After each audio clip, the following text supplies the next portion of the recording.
ज़रूर। शुक्रिया बहुत बहुत आपका। मेरा फुल नाम तनवीर अहमद है। वैसे मैं कराची से ही हूँ, मगर इस वक्त मैं कराची से बाहर हूँ, मतलब मुल्क से बाहर हूँ। अच्छा, माशाल्लाह।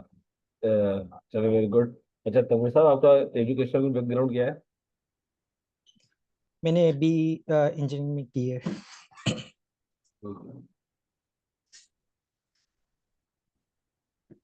जी, हकमली साहब। जी, अस्सलाम वालेकुम। हाँ। मेरा नाम हक मलिक है और मैं रावलपिंडी से हूँ और मेरी क्वालिफिकेशन है CMA। तो माशाल्लाह। जी।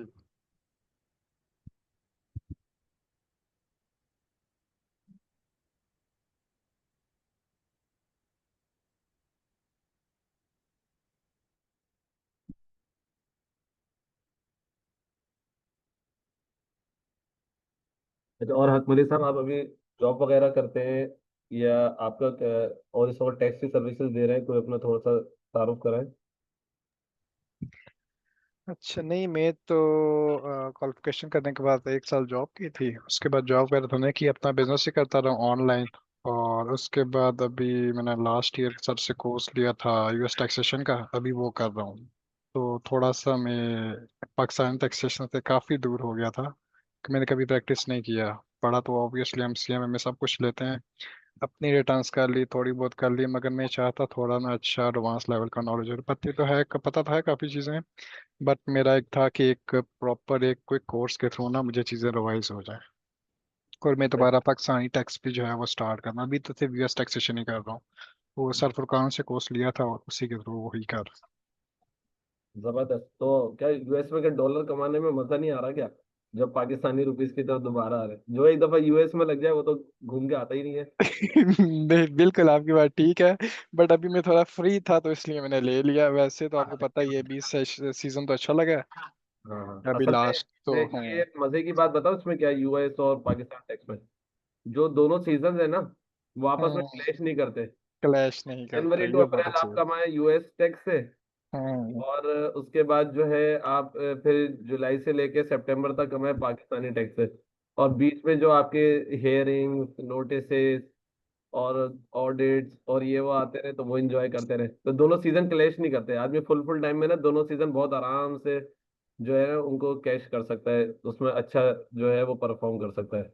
ये बिल- जबरदस्त चीज है। बिल्कुल ऐसा ही है। ये बस अप्रैल तक होता है, आपको पता है। एक्सटेंशन भी वो सितंबर अक्टूबर में होती है। एक्सटेंशन में आपको पता है इतना काम होता नहीं है US में भी। असल तो वही वही बोल रहा मैक्सिमम हूँ, काम, दोनों हाँ, सीजन क्लैश नहीं करते। 4 महीने वहाँ क्लैश नहीं एंजॉय करता। करे, 3 महीने वहाँ यहाँ पे एंजॉय करे, 4 और 3 7 बचे 5, बाद में जो आप टुक टुक खेलते रहे आराम से। बिल्कुल ऐसा ही है। इसलिए मेरा था, मैंने कहा इसका थोड़ा जो है वो एक अच्छा क्विक सेशन लेके ना इसको मैं चीज़ों करो भाई, जरा ज्यादा बेहतर तरीके से जो है वो कर लूँ, क्योंकि आप कौन से बैच प्रैक्टिकली में ना। थे करके यूएस टैक्स के? जी जी। आप कौन से बैच में थे सर के यूएस टैक्स में? मैं लास्ट ईयर मई के बैच का था, यानी कि 2024 में। जबरदस्त। 2024 में। जबरदस्त। जी। अरे बस मैं ये चाह रहा था, 1 2 मिनट इंतजार कर लें, 4 मिनट हो गए। अच्छा, हम लोग अपना थोड़ा सा इंट्रोडक्शन के साथ जो है वो कोर्स को स्टार्ट करते हैं। मैं चाहता कोई और भी अगर ऑनलाइन हो रहा है ना तो वो हो जाए, मतलब तो रिकॉर्डिंग खैर मिल ही जाएगी। हम्म। और माशाल्लाह तनवीर साहब और हक मलिक साहब, आप लोगों ने अपना वैल्यूएबल टाइम निकाला और इस कोर्स में एतमाद के साथ आप आए। इंशाल्लाह पूरी कोशिश होगी कि आईआईटीसी के प्लेटफॉर्म से जो है एक अच्छा और आपको मयारी, जैसे हक मलिक साहब आप तो माशाल्लाह पुराने स्टूडेंट हो गए आईआईटीसी के, तो आपको अंदाजा होगा कि कैसे लेक्चर्स दिए जाते हैं, कैसे तैयार किया जाता है। सिर्फ ये मकसद नहीं है कि अपनी अर्निंग हो जाए और सामने जो है उसको क्या आता है नहीं आता। तो प्रॉपर तरीके से पूरी क्या कहते हैं लेक्चर्स दिए जाते हैं, प्रॉपर तरीके से प्रैक्टिकल चीज़ों को समझाया जाता है। ज़्यादा जो है वो थ्योरी में नहीं क्या कहते हैं उलझाया जाता। बाज़ औक़ात होता है ना कि लेक्चर्स लंबे करने के लिए, कोर्स आवर्स बढ़ाने के लिए ये जो है वो थ्योरी में आदमी को अटका दिया जाता है, तो ऐसा नहीं है। ये बेसिक कोर्स है कि प्रैक्टिकल नॉलेज के साथ है। और इसके बारे में हम कहते हैं कि रेडी टू अर्न कोर्स है। अगर आपने सलीके से पढ़ा, सलीके से कुछ चीज़ों को समझा, तो आप रेडी टू अर्न है कि जैसे ही आप, बल्कि कोर्स के दौरान ही जो है लोग रिटर्न्स ले लेते हैं, रिटर्न फाइलिंग कर लेते हैं, जैसे आजकल सीजन चल रहा है। और फिर हम उनको डिस्कस करते हैं तो वो अपनी कोर्स की फीस वो ड्यूरिंग कोर्स ही जो है वो निकाल लेते हैं। ये तो आपको अंदाजा हो गया होगा। और इंशाल्लाह तनवीर साहब को भी जो है वो फायदा होगा, जितने ऑनलाइन हमारे स्टूडेंट्स हैं। तो जो आपको प्लेटफॉर्म अवेलेबल होगा कि आप ड्यूरिंग कोर्स जो है आप क्वेश्चंस कर सकते हैं। आप अपने चैट पे लिख दें कोर्स के, या अपना हैंड रेस करके फिर आप क्वेश्चन करें। डायरेक्ट ऐसा नहीं होगा लेक्चर चल रहा है और आपको क्वेश्चन कर लें, इसका थोड़ा सा ख्याल रखिएगा, क्योंकि वो एकदम डिस्टरबेंस होती है ना, फिर पूरा डेकोरम खराब हो जाता है। और व्हाट्सएप पे भी आप लोग क्वेश्चन कर सकते हैं। इंशाल्लाह आपको व्हाट्सएप पे भी प्रॉपर क्यूरीज के रिजॉल्व की जाएंगी इंशाल्लाह। थोड़ी लेट हो सकता है, जाहिर सी बात है, आदमी की अपनी मसरूफियात भी होती हैं और ग्रुप ज़्यादा देख नहीं रहे होते।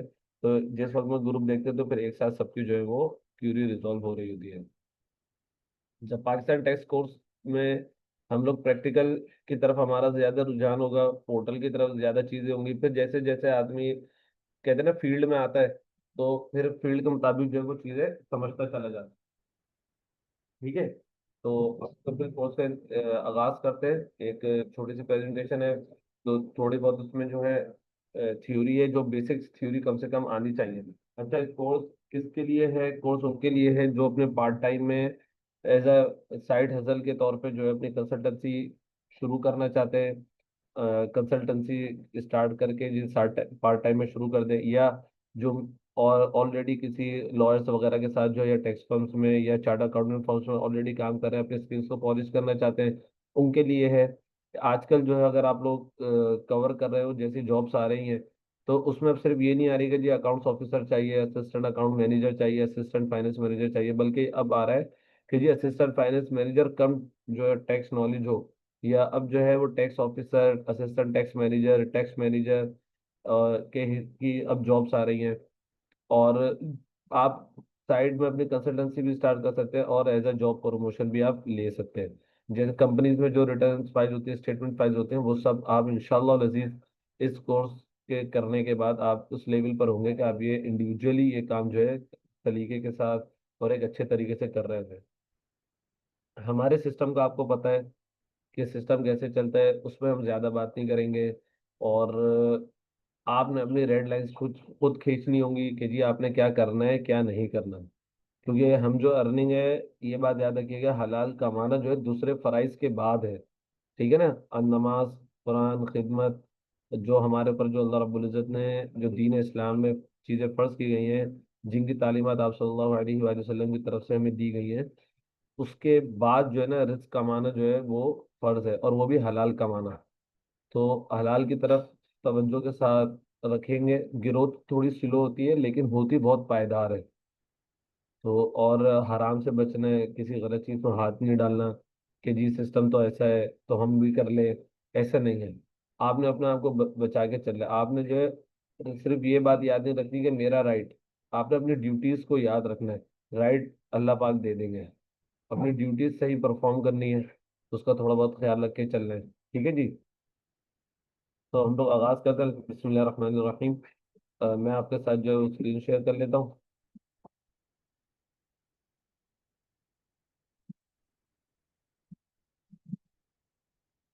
आप लोगों के साथ स्क्रीन शेयर हो गई? तो ये कंफर्म कर दें। जी। ठीक है।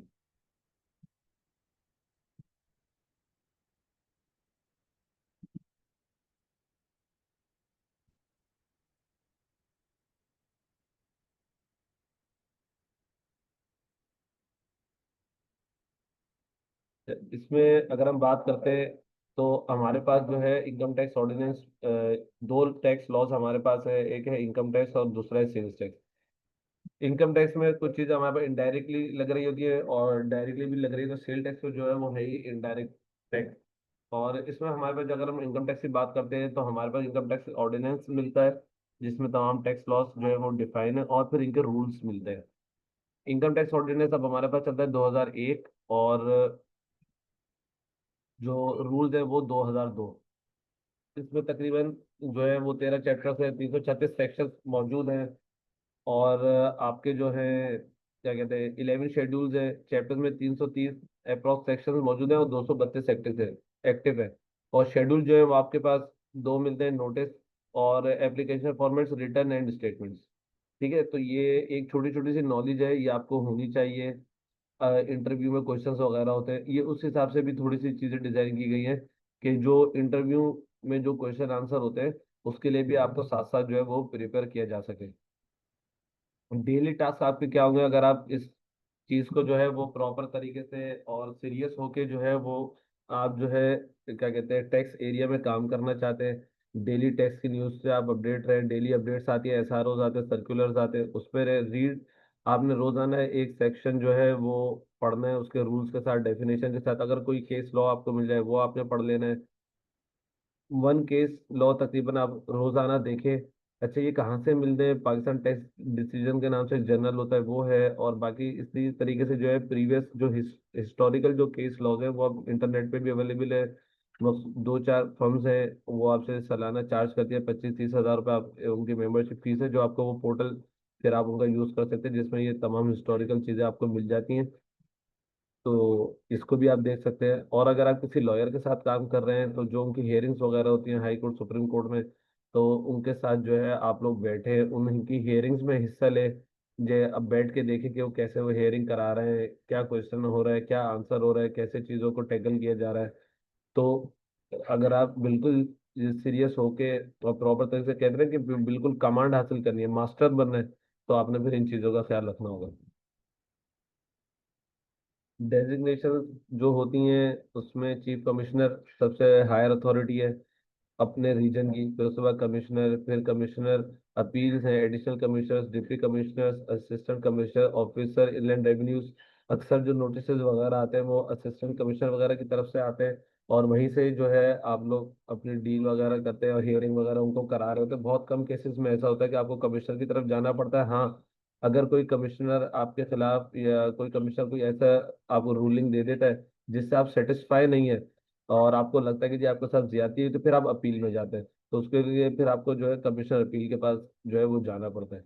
इसी तरीके से जो है कुछ यूनिट्स हैं जो हमारे पर एक जुरिस्डिक्शन होती है कि लार्ज टैक्स पेयर यूनिट है वो कराची, लाहौर, इस्लामाबाद में एक एक उसका ऑफिस मौजूद है। मीडियम टैक्स पेयर्स के यूनिट मौजूद हैं जो कराची, लाहौर, इस्लामाबाद में। और रीजनल टैक्स ऑफिस जो है वो कराची, पेशावर, एबटाबाद और ये मुख्तलिफ शहरों में मौजूद है।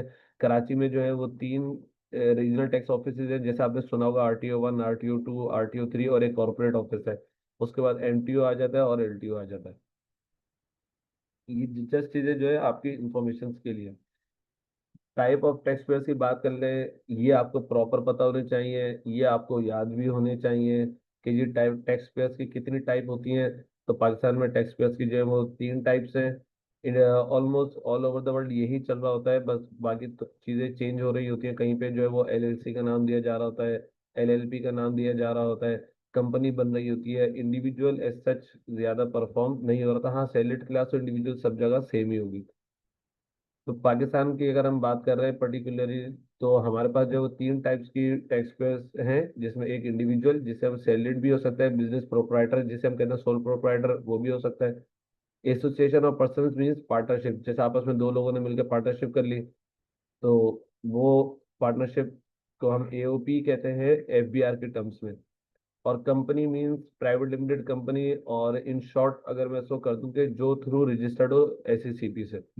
अब वो NPO भी हो सकती है, ट्रस्ट भी हो सकता है, कोऑपरेटिव हाउसेज सोसाइटी से रजिस्टर्ड भी हो सकता है, और प्रोविंशियल गवर्नमेंट की कोई क्या कहते हैं कंपनी हो सकती है, स्मॉल कंपनीज होती हैं। ये अगर आप डिटेल में इसको देखना चाहते हैं तो ये सेक्शन 2, सब सेक्शन 12 और सेक्शन 80 के अंदर जो है इनकी डिटेल्स मौजूद है। कुछ डेफिनेशंस हैं जो हमें पता होनी चाहिए, जिनसे हमारा वास्ता पड़ेगा, जो हमारे जहन में भी होनी चाहिए कि जी असेसमेंट क्या होती है, बोर्ड क्या है, बोर्ड FBR है, एम्प्लॉय जो जॉब करता है, एम्प्लॉयर जो जॉब देता है, एम्प्लॉयमेंट जो जॉब है आपकी, सैलरी जो सैलरी आपको एक पर्टिकुलर मिलती है सेक्शन 12 में ये डिफाइंड है। और सैलरी में तमाम आपके जो है ना वो अलाउंसेस आ जाते हैं। कुछ एक आध अलाउंस में आपको थोड़ी बहुत रिलैक्सेशन मिलती है जैसे मेडिकल अलाउंस में, इसके अलावा जितने भी अलाउंसेस हैं वो सब पार्ट बनते हैं सैलरी का। और टैक्स, आप टैक्स क्या है जी, टैक्स में पेनल्टी और वो डिफॉल्ट सरचार्ज ये सब चीज़ें आ जाती हैं। फिर हमारे पास जो है वो टैक्स पेयर की जो क्लासिफिकेशन होती है वो दो क्लासिफिकेशन है, एक है रेजिडेंट और एक है नॉन रेजिडेंट। इसको रेजिडेंट मीन्स कि आप पाकिस्तान के अंदर 183 डेज से या 183 डेज तक रहे, ये आप जो है रेजिडेंट कहलाएंगे। और अगर आप थोड़े से अरसे के लिए पाकिस्तान में रहे तो फिर आप जो है वो नॉन रेजिडेंट कहलाएंगे। अच्छा, बीच में 2 साल पहले कुछ ऐसा हो गया था कि उन्होंने कहा कि जी अगर आप लास्ट 4 ईयर्स में 120 डेज के बराबर रहे तो आप जो है वो रेजिडेंट कहलाएंगे। लेकिन अब जो है ये चीजें खत्म हो गई हैं। अब सिर्फ 180 डेज, 183 डेज वाली जो है वो क्लॉज है। जी तनवीर साहब, मैं भी आपका क्वेश्चन लेता हूँ। एओपी आपके जो है वो कंट्रोल एंड जो अभी पार्टनरशिप हमने बताई, इसमें आप जो है वो एओपी, आप ये ऐसा है कि आप पाकिस्तान के अंदर भी आपके तमाम पार्टनर हो सकते हैं और पाकिस्तान से बाहर भी आपके पार्टनर हो सकते हैं। कंपनी मीन्स जो प्राइवेट लिमिटेड कंपनी जिसमें आपको पता है शेयर होल्डर्स होते हैं, तो उससे रिलेटेड चीजें। जी तनवीर साहब, क्वेश्चन करिएगा। मेरा क्वेश्चन ये है जी कि आपने जैसे कहा कि जो लोग 180 डेज से ज़्यादा पाकिस्तान से बाहर होते तो उनका जो कार्ड है, आईडी कार्ड, वो ओवरसीज पाकिस्तानी होना चाहिए या कोई भी चलेगा उसमें? नहीं नहीं, देखिए इसमें उसकी आईडी कार्ड की बात नहीं हो रही। वो बाज लोग जो है वो जब बाहर जाते थ्रू ओवरसीज एम्प्लॉयमेंट एक्सचेंज के थ्रू, तो फिर तो उनका नाइकॉब यहीं से बन जाता है। और कुछ लोग जो है वो जो नॉर्मल आईडी कार्ड होता है उसी पे बाहर चले जाते हैं, अपना आईडी कार्ड चेंज नहीं कराते। लेकिन बाहर जो है वो जॉब वगैरह कर रहे, जैसे विजिट वीजे पे जाते हैं ना, अपना इंटरव्यू देकर आए, फिर बाद में जो है वो दूसरे वीजे पे चले गए, और या वहां से जो एम्बेसी में रहते हुए जो है वो चेंज कराया उन्होंने। तो एनआईसी की शर्त नहीं है, 183 डेज की शर्त है कि आप 183 डेज जो है वो प्रेजेंट है पाकिस्तान में या नहीं। सॉरी, वो मैं कंटिन्यू करूंगा। तो इस सिस्टम को कैसे पता चलता है कि ये 180 डेज से ऊपर है? देखिए, सिस्टम को तो पता नहीं चलेगा, आप बताएंगे सिस्टम को कि आप इस साल जो है वो 183 डेज, जैसे आप रेजिडेंट है या नॉन रेजिडेंट है। हाँ, अगर आपका ऑडिट आ जाता है तो वो आपके पासपोर्ट से देखेंगे, और के एग्जिट की डेट क्या है, एंट्री डेट क्या है, प्लस जो है वो आपका क्या कहते हैं, एम्प्लॉयमेंट का आपका कॉन्ट्रैक्ट मंगवा लेंगे कि जी अगर आप बाहर थे, आप एम्प्लॉयमेंट में हैं, तो एम्प्लॉयमेंट कॉन्ट्रैक्ट आप अपना दे दें, जैसे हमारे पास ऑफर लेटर वगैरह आता है। अदरवाइज क्या होता है कि पहले क्या होता था, लोग घूमने फिरने चले जाते थे, लोग जो है 3 दिन महीने बाहर रहकर आ रहे हैं, फिर आ गए 10-15 दिन के लिए फिर चले गए। तो इस अब उनको खत्म कर दिया है। अब जस्ट फॉर जो एम्प्लॉयमेंट जो है वो बाहर गया हुआ है या अपना बाहर जो है वो बिजनेस वगैरह कर रहा है, तो अब सिर्फ उसको अलाउ है, और जो विजिट वीजे पे जो जा रहे हैं अब उनको अलाउ नहीं है ये फैसिलिटी। तो वो जो है रेजिडेंट ही कहलाएंगे। क्लियर तनवीर साहब? जी बिल्कुल, थैंक यू सो मच। तो कुछ बेनिफिट है इसके या बस जस्ट मतलब बताना होता है? नहीं, देखिए बताना बेनिफिट इस सेंस में होता है कि आगे जैसे अब हम जाएंगे तो रेजिडेंट को अपनी टोटल चीजें डिक्लेयर करनी है, जैसे रिटर्न भी फाइल करनी है और वेल्थ स्टेटमेंट भी फाइल करनी है। और नॉन रेजिडेंट को सिर्फ अपनी रिटर्न फाइल करनी होती है। सेकंड ये कि जो रेजिडेंट पर्सन है, अगर उसकी पाकिस्तान सोर्स इनकम भी है और पाकिस्तान से बाहर भी उसकी वो इनकम जनरेट कर रहा है, तो उसको पाकिस्तान में जो है वो होल इनकम के ऊपर जो है वो टैक्स प्रोवाइड करना है। और जो नॉन रेजिडेंट है वो सिर्फ पाकिस्तान सोर्स जो उसकी इनकम होगी, जैसे अमूमन जो ओवरसीज पाकिस्तानी होते हैं, इनकी या तो रेंटल इनकम हो रही होती है, इनकी या तो सेविंग्स में इनके अकाउंट खुले हुए होते हैं, या प्रॉपर्टी की सेल परचेज हो रही होती है। तो ये 2-3 इनकी इनकम होती है। तो उसमें फिर सिर्फ इनको पाकिस्तान सोर्स इनकम के ऊपर टैक्स देना होता है, और अदरवाइज जो पाकिस्तान से बाहर की इनकम है उसके ऊपर उनको टैक्स नहीं देना होता। ये एक बेनिफिट होता है, आप समझ लें। ठीक है, थैंक यू। ओके। वैसे अब हम आगे चलते हैं इसमें जो अभी मैंने खैर आपको पाकिस्तान सोर्स इनकम जो आपने क्वेश्चन कर लिया था उसमें ये क्लियर हो गया, वही सारी बातें जो है वो इस सेक्शन में लिखी हुई है, सेक्शन 101 और सेक्शन 2 का सब सेक्शन 40 में। परमानेंट एस्टेब्लिशमेंट मींस के आप जो है वो अपना ऑफिस पाकिस्तान के अंदर बनाते हैं, जैसे यूनिलीवर है या ग्लैक्सो स्मिथ क्लाइन है। ये जो फॉरेन कंपनीज होती हैं, अगर पाकिस्तान में उनके ऑफिसेज होते हैं तो वो जो है परमानेंट एस्टेब्लिशमेंट कहा जाता है। Principal officer means director, manager, secretary, agent, chief accountant और चीफ एग्जीक्यूटिव, सीईओ, ये जो है प्रिंसिपल ऑफिसर कहलाते हैं। डिडक्टेबल अलाउंस में जो आपको इजाजत मिलती है, चाहे सैलरी क्लास हो बिजनेस क्लास हो, आप जक़ात को डिडक्ट कर सकते हैं। वर्कर्स वेलफेयर फंड ये कंपनीज देती हैं, वर्कर्स पार्टिसिपेशन फंड ये भी कंपनीज देती हैं। वो अपने एनुअल रिटर्न में से एज ए एक्सपेंस वो ये दिखा के उसको जो है अपनी एनुअल इनकम को लोअर कर सकते हैं। रेंट, आपके जैसे प्रॉपर्टी हम लोग रेंट पे देते हैं, वो सेक्शन 15 और 16 और सेक्शन 2 सब सेक्शन 49 उसको डील करता है। टैक्स पेयर मीन्स जो टैक्स देता है अपनी टैक्सेबल इनकम के ऊपर। और टैक्स ट्रीटी मीन्स जैसे अभी मैंने आपको बताया कि आप अगर आप पाकिस्तान के अंदर हैं और आपके पाकिस्तान में भी इनकम है, पाकिस्तान से बाहर भी इनकम है, आपको टोटल इनकम के ऊपर जो टैक्स देना है। लेकिन कंट्री टू कंट्री जो है वो टैक्स ट्रीटी साइन हो जाती हैं, जिसमें एक कंट्री दूसरी कंट्री से ये कहती है जी अगर आपके जो आपका सिटीजन है वो मेरी कंट्री में काम करता है और टैक्स पे करता है, तो उस इनकम के ऊपर आप टैक्स नहीं लेंगे। तो इट इज इस टाइप की जो country to country tax treaties जो है वो साइन होती हैं, तो ताकि इसको डबल टैक्सेशन से जो है वो बचा जा सके। मिसाल के तौर पे अगर आप जापान में हैं, जापान में आपका बिजनेस है, जापान में जो इनकम क्रिएट हुई आपने उसके ऊपर जो उनका जापान के लॉ के मुताबिक आपने टैक्स पे कर दिया। और अब आप पाकिस्तान में जब अपनी रिटर्न फाइल कर रहे हैं, यहाँ पे आप अपनी तमाम इनकम को शो कर रहे हैं, तो उसमें जब पाकिस्तान में जैसे और पाकिस्तान और जापान की अगर ट्रीटी साइन हुई है, तो जो जापान में आपकी जो इनकम हुई है उसके ऊपर जो है पाकिस्तान में टैक्स नहीं लगेगा। It is called tax treaty. इसी तरीके से टैक्सियर होता है अमूमन जैसा जो यूएस में टैक्स, यूएस हो गया या यूके हो गया, मिडल ईस्ट के कुछ मुल्कों के अलावा और हमारे साउथ एशिया के मुल्कों के अलावा अमूमन जो आपका टैक्स ईयर होता है वो फाइनेंशियल ईयर आपका कैलेंडर ईयर ही होता है, यानी कि जनवरी टू दिसंबर। और पाकिस्तान में जो टैक्स ईयर है वो जुलाई टू जून होता है। फाइनेंशियल ईयर जो हमारा फाइनेंशियल ईयर हो गया, टैक्स ईयर हो गया, वो जुलाई टू जून होता है। कैलेंडर ईयर हमारा जनवरी टू दिसंबर चलता है। जुलाई टू जून जो हमारा टैक्स ईयर होता है उसको हम नॉर्मल टैक्स ईयर कहते हैं। आपको परमिशन मिल जाती है कि जी आपने कहा जी मैं जो अपना टैक्स ईयर जो है वो जनवरी टू दिसंबर करना चाहता हूँ, तो वो आपको उसकी इजाजत मिल जाती है। It is called special tax year. और जिस साल में आप ये अप्लाई कर रहे होते हो 2-4 महीने जाहिर सी बात है गुजर जाते हैं, प्रोसीजर है। तो जिस साल में आप ये चेंज ओवर हो रहा होता है, तो वो जो पीरियड होता है ना, जैसे मिसाल के तौर पे आपने अप्लाई करा कि जी जो 2025-26 है उसको मेरे लिए जो है वो जनवरी टू दिसंबर कर दे, और आपने करा जुलाई में अप्लाई, आपका अप्रूव हो गया मिसाल के तौर पे अगस्त में या जुलाई में अप्रूव हो गया, तो अब आपको एक रिटर्न जो है वो जुलाई टू दिसंबर की भी फाइल करनी पड़ेगी। It is called transitional year. ठीक है, तो वो ट्रांजिशन ईयर की भी आपको फाइल करनी पड़ेगी एक क्या कहते हैं टैक्स रिटर्न। और फिर नेक्स्ट ईयर से फिर जैसे 2026 शुरू होगा तो फिर आपका जो टैक्स ईयर चला करेगा वो जनवरी टू दिसंबर चला करेगा, और उसको कहा जाता है special tax year. Normal tax year July to June, और आप नॉर्मल से स्पेशल में भी जा सकते हैं और स्पेशल से आप नॉर्मल में भी आ सकते हैं। और जो बीच का जो भी पीरियड होगा जिस वक्त आप नॉर्मल से स्पेशल में जा रहे होंगे, स्पेशल से नॉर्मल में आ रहे होंगे, तो वो आपका ट्रांजिशनल ईयर कहला रहा हो। Taxable income means taxable income के ऊपर टैक्स लग रहा है। मिसाल के तौर पे आपकी इनकम है 10 लाख रुपए की, आपको पता है कि 6 लाख रुपए तक की इनकम जो है वो एग्जाम है आपको चार, तो आपकी जो टैक्सेबल इनकम बनेगी वो 4 लाख बनेगी। तो अब आपसे सवाल किया जाएगा जी अब what is your total income, तो यू जस्ट से कि जी my total income is 10 lakh rupees.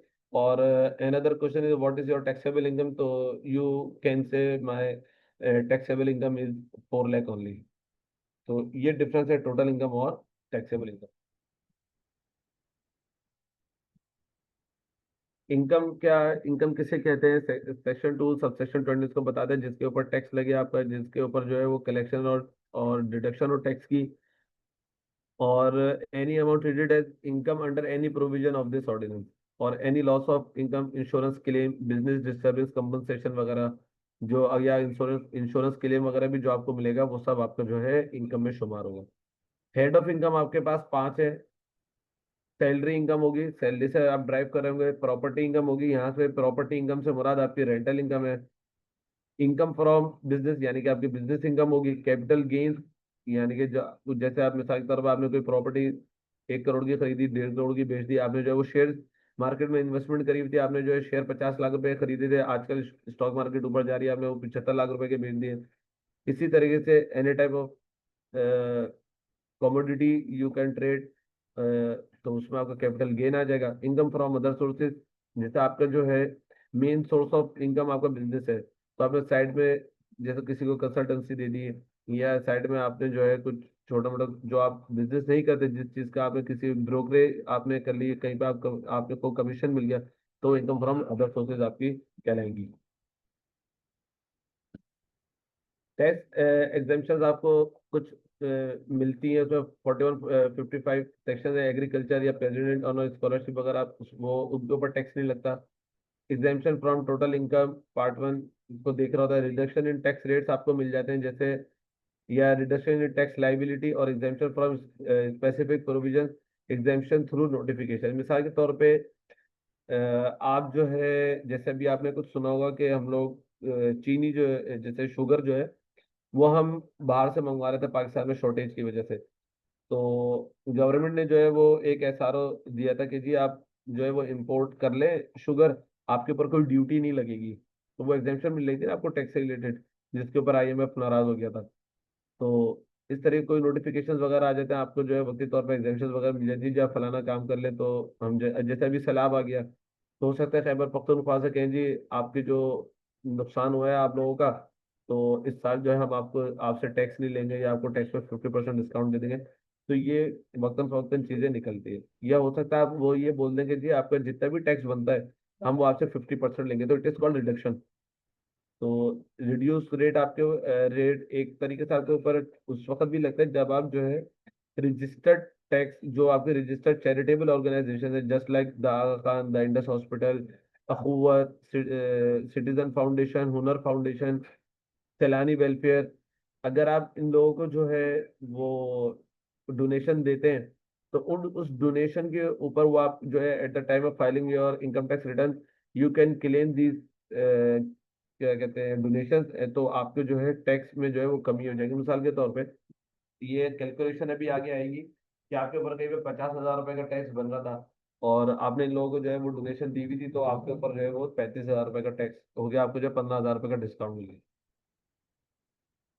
Reduction जो है वो टैक्स में मिलती है। फुल टाइम टीचर को यहाँ पे इन्होंने एक कंडीशन लगा दी है कि जी वो टीचर जो है आपके रजिस्टर्ड हो विद HEC, यानी कि अब जो यूनिवर्सिटी टीचर है अब उनको सिर्फ जो है वो टैक्स में डिस्काउंट मिलता है, स्कूल कॉलेज के जो टीचर है उनको डिस्काउंट नहीं मिलता। टैक्स क्रेडिट्स जो भी मैंने आपसे बात करी, जो आपके चैरिटेबल डोनेशन हैं उनके उनके ऊपर जो है वो आपको मिलता है, इसके भी कैलकुलेशन भी आएगी। ये टैक्स क्रेडिट की एक छोटी सी कैलकुलेशन है कि आप इसमें जो है जैसे टैक्सेबल इनकम आपकी 10 लाख रुपए, टैक्स ऑन टैक्सेबल इनकम आपको जो है वो 50,000 रुपये बना, डोनेशन आपने 4 लाख रुपए की दी। अच्छा, अब ये जो टैक्सेबल इनकम अगर आप यहाँ पे पढ़ें जैसे लास्ट लाइन में कि चैरिटेबल डोनेशन अंडर सेक्शन 61 के तहत जितनी भी ऑर्गेनाइजेशन रजिस्टर्ड है उनको आप दे सकते हैं, और आप उनकी जो टैक्स क्रेडिट वो आप क्लेम करते हैं। ऐसा नहीं है जी आपने अपनी मोहल्ले की मस्जिद में दे दिया, मोहल्ले के मदरसे में दे दिया, आपने जो है अपने किसी दोस्त की मदद कर दी, या आजकल बारिश हुई आपने कहा यार फलानी फैमिली फंसी हुई थी मैंने उसके किराए के पैसे दे दिए, इस टाइप की डोनेशन जो है वो क्लेम नहीं हो सकती। जो अंडर सेक्शन 61 जो रजिस्टर्ड ऑर्गेनाइजेशन है उनको आप जो है वो डोनेशन देंगे तो वो एक्सेप्ट है। उन्होंने इसके ऊपर एक कैप लगा दिया। कैप क्या है कि इंडिविजुअल जो है वो अपनी इनकम का मैक्सिमम 30% जो है वो टैक्स दे सकता है, और पार्टनरशिप फर्म होगी इनके साथ, और कंपनी जो है वो अपनी इनकम का 20% तक टैक्स दे सकती है। मिसाल के तौर पे आपकी इनकम है 10 लाख, 10 लाख में से 3 लाख आपका जो है वो 30% बनता है, तो आप 3 लाख रुपए तक का जो है 3 लाख रुपए तक के अमाउंट के ऊपर आपको टैक्स क्रेडिट मिल जाएगा।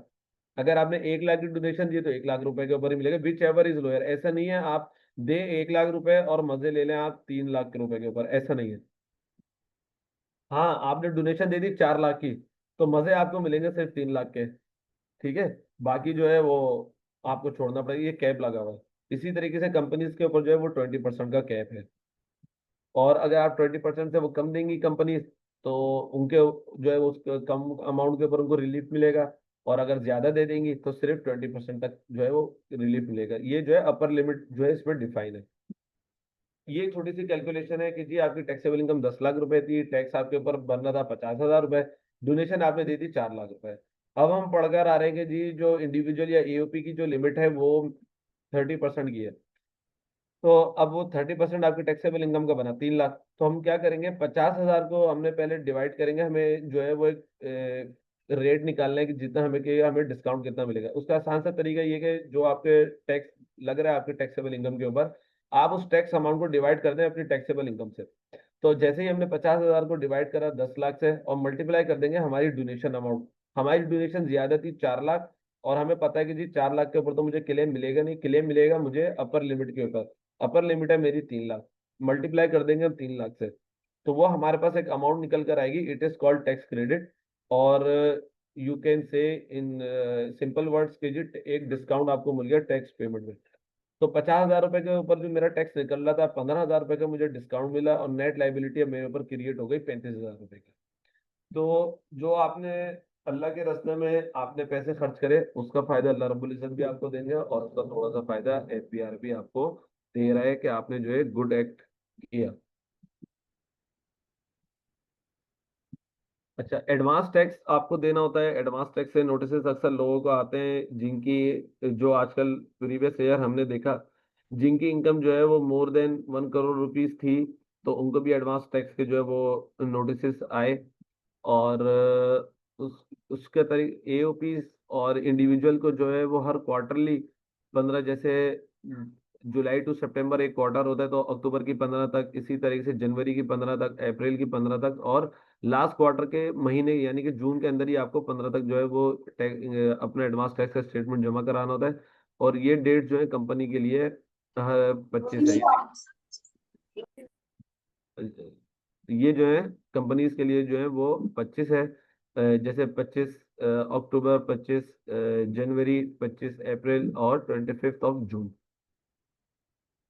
और इसका तरीका ये है कि लास्ट एसेस टैक्स होगा, उसको आप 4 क्वार्टर से डिवाइड कर देंगे, और फिर अपनी इस साल की इनकम वगैरह से मल्टीप्लाई करेंगे, जो भी आपका बनेगा, तो उस हिसाब से जो है ये स्टेटमेंट आपको फाइल होगा, और क्वार्टरली तौर पे आपको टैक्स पे करना होगा। अब यहाँ पर आ जाते हैं कि सैलरी के लिए, तो सैलरी का उसका ऑलरेडी टैक्स डिडक्ट हो रहा होता है, तो वो आप जो है वो अपने डिडक्शन क्लेम कर लेंगे, जी मेरा ऑलरेडी टैक्स डिडक्ट हो गया है, तो उसके ऊपर फिर कोई क्या कहते हैं आप कोई मसला नहीं होगा। और इसी तरीके पर आप टर्नओवर देखते हैं, अगर लास्ट ईयर के जो टर्नओवर अगर हम कंपनीज की या सोल प्रोप्राइटर की बात करते हैं, तो मिसाल के तौर पे एक सोल प्रोप्राइटर का या कंपनी का लास्ट ईयर जो इनकम थी वो थी 1 करोड़ में।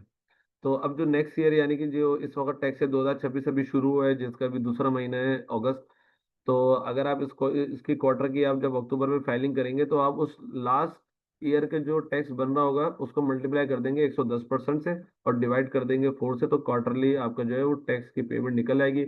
और जितनी आपकी डिडक्शंस वगैरह हो चुकी होंगी वो सब आप क्लेम करेंगे। अगर आपकी ज्यादा डिडक्शन हो जाएगी तो आप बता देंगे there is no liability on this quarter, और अगर आपके जो डिडक्शन कम हुई होगी तो फिर जितने डिफरेंस आ रहा होगा उतनी आप पेमेंट कर देंगे। ठीक है जी। तो ये टोटल ट्रीटमेंट है एडवांस टैक्स की अंडर सेक्शन 147। मिनिमम टैक्स आपके ऊपर लगता है। मिनिमम टैक्स उन्होंने ट्रांजैक्शन बेस कर दिया पिछले लास्ट 2 ईयर से। वो इस तरीके से आप समझे कि एक बंदा है, उसका बिजनेस है, उसकी दो टाइप की सेल्स है, एक वो काउंटर पे सेल करता है, और एक जो है वो कंपनीज को सेल करता है। अच्छा, अब कंपनीज जो है जब भी वो पेमेंट करती हैं वो विथहोल्ड करती हैं, और विथहोल्ड जो भी होगा आपका जिस ट्रांजेक्शन के ऊपर भी विथहोल्ड होगा, अब उन्होंने कह दिया कि जी ये मिनिमम है, हम आपको जो है ये रिफंड नहीं करेंगे, या जो जब आप अपनी एनुअल रिटर्न फाइल कर रहे होंगे हम उसके साथ इसको क्लेम नहीं करेंगे। तो अब वो जो है जब क्लेम नहीं होगा तो वो सारा हमारा अलग है। अगर हम देखना ये देखा जाए कि जी टैक्स जो है वो इनकम के ऊपर लगता है, और इन्होंने यहाँ पे ट्रांजैक्शन के ऊपर उसको कर दिया है, तो हमारा बहुत ज्यादा टैक्स जो है वो कट जाता है, और वो ना वो हम अपनी टोटल इनकम के साथ जो है उसको एडजस्ट कर सकते हैं, ना वो रिफंड होता है। तो इट इज कॉल्ड, और उन्होंने फिर एक नया इसको नाम दिया है मिनिमम टैक्स का। जी जो आपके ट्रांजेक्शन यानी कि जब आपको पेमेंट हो रही थी आपका विथहोल्ड हो गया टैक्स, वो अब आपका जो है वो टैक्स आप एक तरीके से ये समझ लें कि वो फाइनली है, वो एडजस्ट भी नहीं होगा, वापस भी नहीं होगा। ठीक है जी। अच्छा, जब हम बिजनेस की रिटर्न्स फाइल करते हैं तो 3 किस्म के जो है वो टैक्स की कैलकुलेशंस होती हैं, और उसमें से हमें वो टैक्स देना होता है जो सबसे हायर होता है। फॉर एग्जांपल अगर हम कंपनीज की बात करते हैं, कंपनीज के ऊपर जो है वो स्टेट रेट है 29% का। अब 29% प्रॉफिट के ऊपर कैलकुलेट हुआ। इसी तरीके से जो है कॉर्पोरेट टैक्स भी आपका जो है वो अकाउंटिंग प्रॉफिट के ऊपर कैलकुलेट हुआ। और थर्ड जो है वो आपका टर्नओवर के ऊपर 1.25% जो है वो टैक्स कैलकुलेट हुआ, विच एवर इज हायर। अच्छा, पाकिस्तान में प्रैक्टिसेस लोगों की क्या होती है कि जी वो अपने प्रॉफिट्स को जो है वो कम दिखाते हैं कि जी हमारा प्रॉफिट कम है, हमारे पे टैक्स कम लगे। तो अब जैसे अगर मैं अपने घर सैलरी लेके जाता हूँ, या अगर एक आदमी बिजनेस करता है, उसकी जो इनकम होती है उससे उसका घर का खर्चा चलता है, तो ये जो अर्निंग होती है ये हमारा जो है वो बुलेट का काम करती है। सही है ना। अगर ये अर्निंग नहीं हो, मुझे वक्त पे पैसे नहीं मिले, तो मैं अपने घर के कैसे खर्चे चलाऊंगा। इसी तरीके से अगर किसी कंट्री में टैक्स की अर्निंग नहीं हो तो वो मुल्क के खर्चे कैसे चलेंगे। और लोग फिर अकाउंटिंग में और प्रॉफिट में अपनी कमी पेशी कर लेते हैं। तो इस वजह से गवर्नमेंट ने जो है टर्नओवर के ऊपर भी जो है वो टैक्स अप्लाई किया है कि टर्नओवर भी इसकी जो आपकी सेल्स होती है।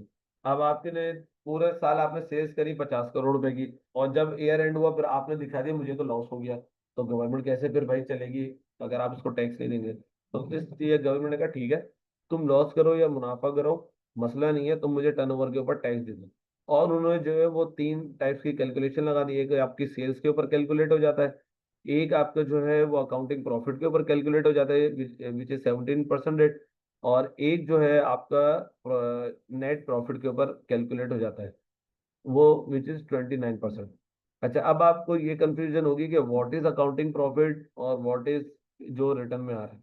होता क्या है, सबसे बड़ा जो ये डिफरेंस आता है कि अकाउंटिंग प्रॉफिट और जो जब हम रिटर्न फाइल कर रहे होते हैं उसमें जो उसका जो प्रॉफिट निकल रहा होता है, डिफरेंस क्या क्यों निकलता है, डिफरेंस मेजर जो डिफरेंस निकलता है वो निकलता है आपके डेप्रिसिएशन के मेथड की वजह से। किसी कंपनी की पॉलिसी है कि जी हम जब भी कोई गाड़ी खरीदेंगे उसको हम 5 साल में जो है पूरा डेप्रिसिएट कर देंगे, और अगर हम कोई एसी या लैपटॉप या कंप्यूटर खरीदेंगे तो हम वो 3 साल में जो है वो डेप्रिसिएट कर देंगे। लेकिन वो होती है कंपनीज की पॉलिसी। अच्छा, जितना ज्यादा डेप्रिसिएशन होगा उतना प्रॉफिट आपका कम होगा। इसी वजह से जो है इसी चीज को रोकने के लिए एफबीआर ने अपने रेट्स जो है वो जो है इंट्रोड्यूस कराए हैं कि जी आपकी मर्जी के जो आपकी पॉलिसी हो डेप्रिसिएशन की, हमें उससे कोई गर्ज नहीं है। जब आप अपनी रिटर्न फाइल करो तो जो आपका जो डेप्रिसिएशन है उसको तो वापस एड बैक कर दो। विद इट मीन्स कि विदाउट डेप्रिसिएशन अपनी रिटर्न फाइल करो। और जब फाइल करने लगो और अब अपना जो उसमें डेप्रिसिएशन एक्सपेंस था उसको जब आपने एड बैक कर दिया, तो आप कहेंगे भाई मुझे डेप्रिसिएशन का एक्सपेंस तो अलाउ करो। तो वो कहेगा ठीक है, आप अपना ऐड करो, मेरे ये रेट है, गाड़ी अगर है उसके ऊपर 10% लगा लो, एसी है उसके ऊपर 15% लगा लो, इस तरीके और कुछ चीज़ है तो उस पर 5% लगा लो। ये मेरे रेट है, इस रेट के मुताबिक जो है आप अपना डेप्रिसिएशन बताओ मुझे। तो जब हम जो है इनकम टैक्स के रेट्स अप्लाई करते हैं तो वो डेप्रिसिएशन हमारी अमूमन जो कंपनीज के जो ऑडिटेड अकाउंट्स होते हैं हम उससे जो है हमारे डेप्रिसिएशन जो है वो टैक्स की रिटर्न फाइलिंग करते वक्त जो डेप्रिसिएशन बनती है वो कम होती है, हमारी ज्यादा होती है, जिसकी वजह से at the time of return filing आपका प्रॉफिट जो है वो बढ़ जाता है। तो उन्होंने कहा कि एक तो अकाउंटिंग प्रॉफिट पे उन्होंने एक रेट हमें दे दिया कि वो लगाओ, इट इज इसको जो है अल्टरनेटिव कॉर्पोरेट टैक्स भी कहा जाता है। एक जो है वो जो प्रॉफिट निकल रहा है रिटर्न में 29%, एक वो लगाओ, और एक जो है टर्नओवर के ऊपर जो है आप अपना टैक्स रेट लगाओ। तो विच एवर इज हायर, जिसमें उसको ज्यादा टैक्स की अमाउंट बनेगी वो उसमें आपसे टैक्स लेगा, बाकी दो को इग्नोर कर देगा। इसी तरीके से आपकी amount credit in book of accounts होती हैं बाज़ औक़ात कि जी वो क्यों हुई। तो आपने अपने आपका ऑडिट हुआ, आपने देखा होगा कि जी कहीं से हम लोन ले लेते हैं, किसी से एडवांस पेमेंट ले लेते हैं, कहीं पे कोई सेटलमेंट चल रही होती है वो कर लेते हैं। तो वो जो अमाउंट क्रेडिट होती है वो उससे रिलेटेड हमें नोटिसेस आते हैं, वो हमें बताने होते हैं।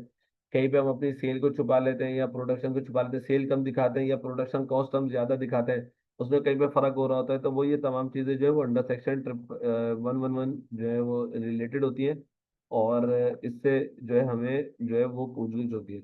और एक जो सबसे बड़े जो ये 111 का जो नोटिस निकालते हैं वो उन रिटर्न्स के ऊपर निकालते हैं जिनको जो है जो अपने रिटर्न में दो किस्म की जो है इनफ्लो शो करते हैं, या तो कोई ये शो करते हैं जी मुझे फॉरेन रेमिटेंस आई, या जो ये कहता है कि जी मुझे गिफ्ट मिला।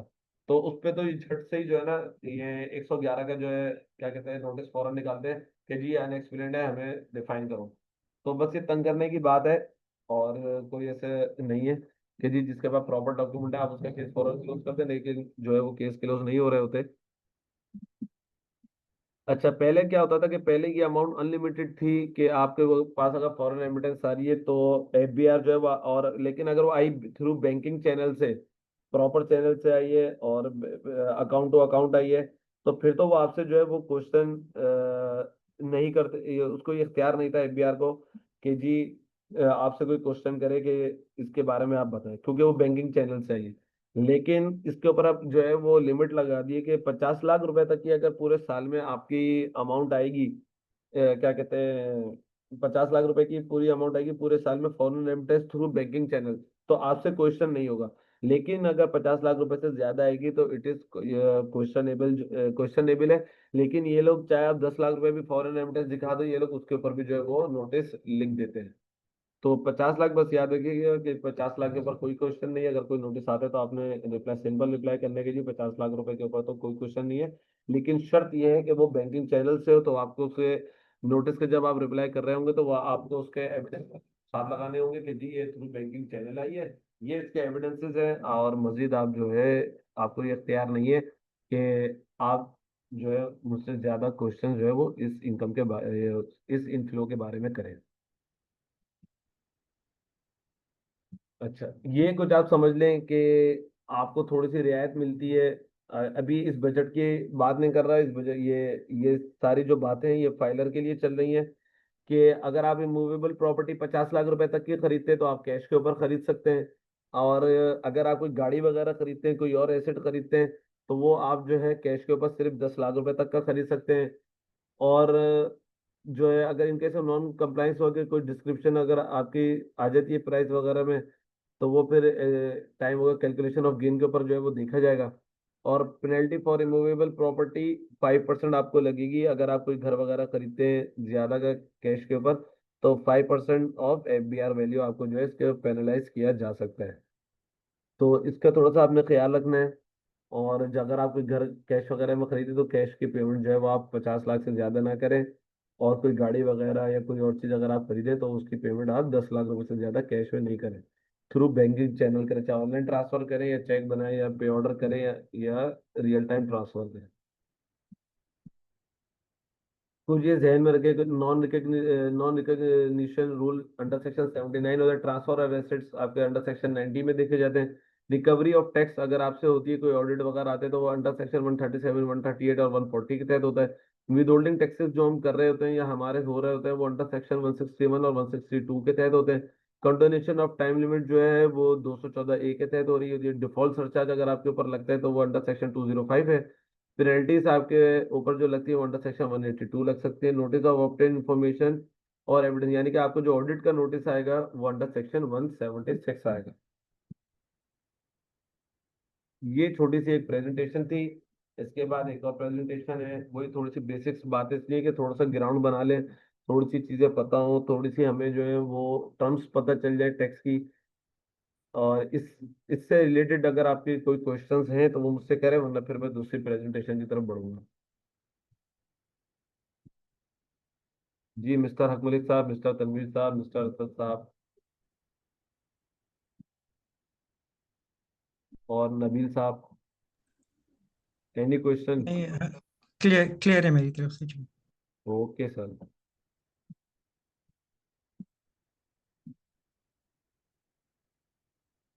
अच्छा देखें जी, नबील साहब आपका मैसेज मैंने पढ़ लिया है। आप जो है रिव्यू के लिए रिकॉर्डिंग आपको इंशाल्लाह अवेलेबल हो जाएगी, तो आप जो है वो रिकॉर्डिंग लीजिएगा। और सर थोड़ा सा स्लो हो सकते हैं तो भी, क्योंकि मैं बिगनर हूँ, इतना समझ नहीं आ रहा। एंड सर टैक्स रिलेटेड कोई बुक रिकमेंड कर दें। ये बिल्कुल स्लो चल रहा हूँ सर। ये आप जो है, मैं आपके साथ ये प्रेजेंटेशन शेयर भी हो जाएगी नबील, तो आप ज़्यादा परेशान मत हो। इसको आप आराम से पढ़िएगा। और कोई क्वेश्चन हो आप ग्रुप में क्वेश्चन कर लीजिएगा, नेक्स्ट क्लास में क्वेश्चन कर लीजिएगा, आपको आंसर हो जाएगा। ग्रुप में क्वेश्चन कर लेंगे, ग्रुप में मैं आंसर कर दूंगा, या ग्रुप में आपके जैसे असद हैं, हक मलिक साहब हैं और तनवीर हैं, वो आपको रिप्लाई कर देंगे, वरना मैं आपको रिप्लाई कर दूंगा। तो कोई ऐसे मसले की बात नहीं, ये थोड़ी सी बेसिक्स हैं। थ्योरी इसलिए ज़रूरी है कि कहीं आप इंटरव्यू देने जाएं तो आपके लिए चीज़ें पता होनी चाहिए आपको। तो कोई ऐसे मसले की बात नहीं है। प्रैक्टिकल में जब आएंगे, जब चीजें मजीद आप लोगों को क्लियर हो जाएंगी।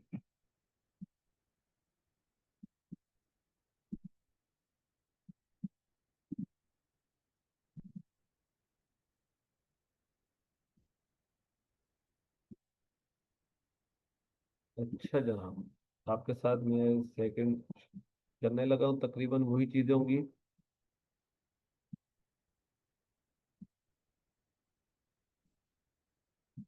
अच्छा, जो अभी मैंने आपसे छोटी छोटी सी बातें करी थी, वो थोड़ी सी इसके अंदर कुछ चीज़ों की ज़रूरत समझी, तो वो हमने थोड़ी सी उसमें ऐड ऐड करी हैं। आपके ऊपर जो टैक्स लगता है वो नॉर्मल टैक्स लग रहा होगा, या आपके ऊपर जो मिनिमम टैक्स आ रहा होगा, जैसे अभी एक छोटी सी मिसाल मैंने आपको दी, या आपकी जो इनकम है वो थ्रू फाइनल टैक्स आ रही होगी, जैसे डिविडेंड इनकम हो गया, कैपिटल गेन्स हो गए, प्रॉपर्टी गेन्स हो गए, और तो वो सारी चीज़ें फाइनल टैक्स के ऊपर आपके ऊपर जो वो आ रही होती हैं। तो ये उसकी, यानी कि आप ये समझ लें कि तीन आपके पास जो रिजीम है, नॉर्मल टैक्स, मिनिमम टैक्स और फाइनल टैक्स।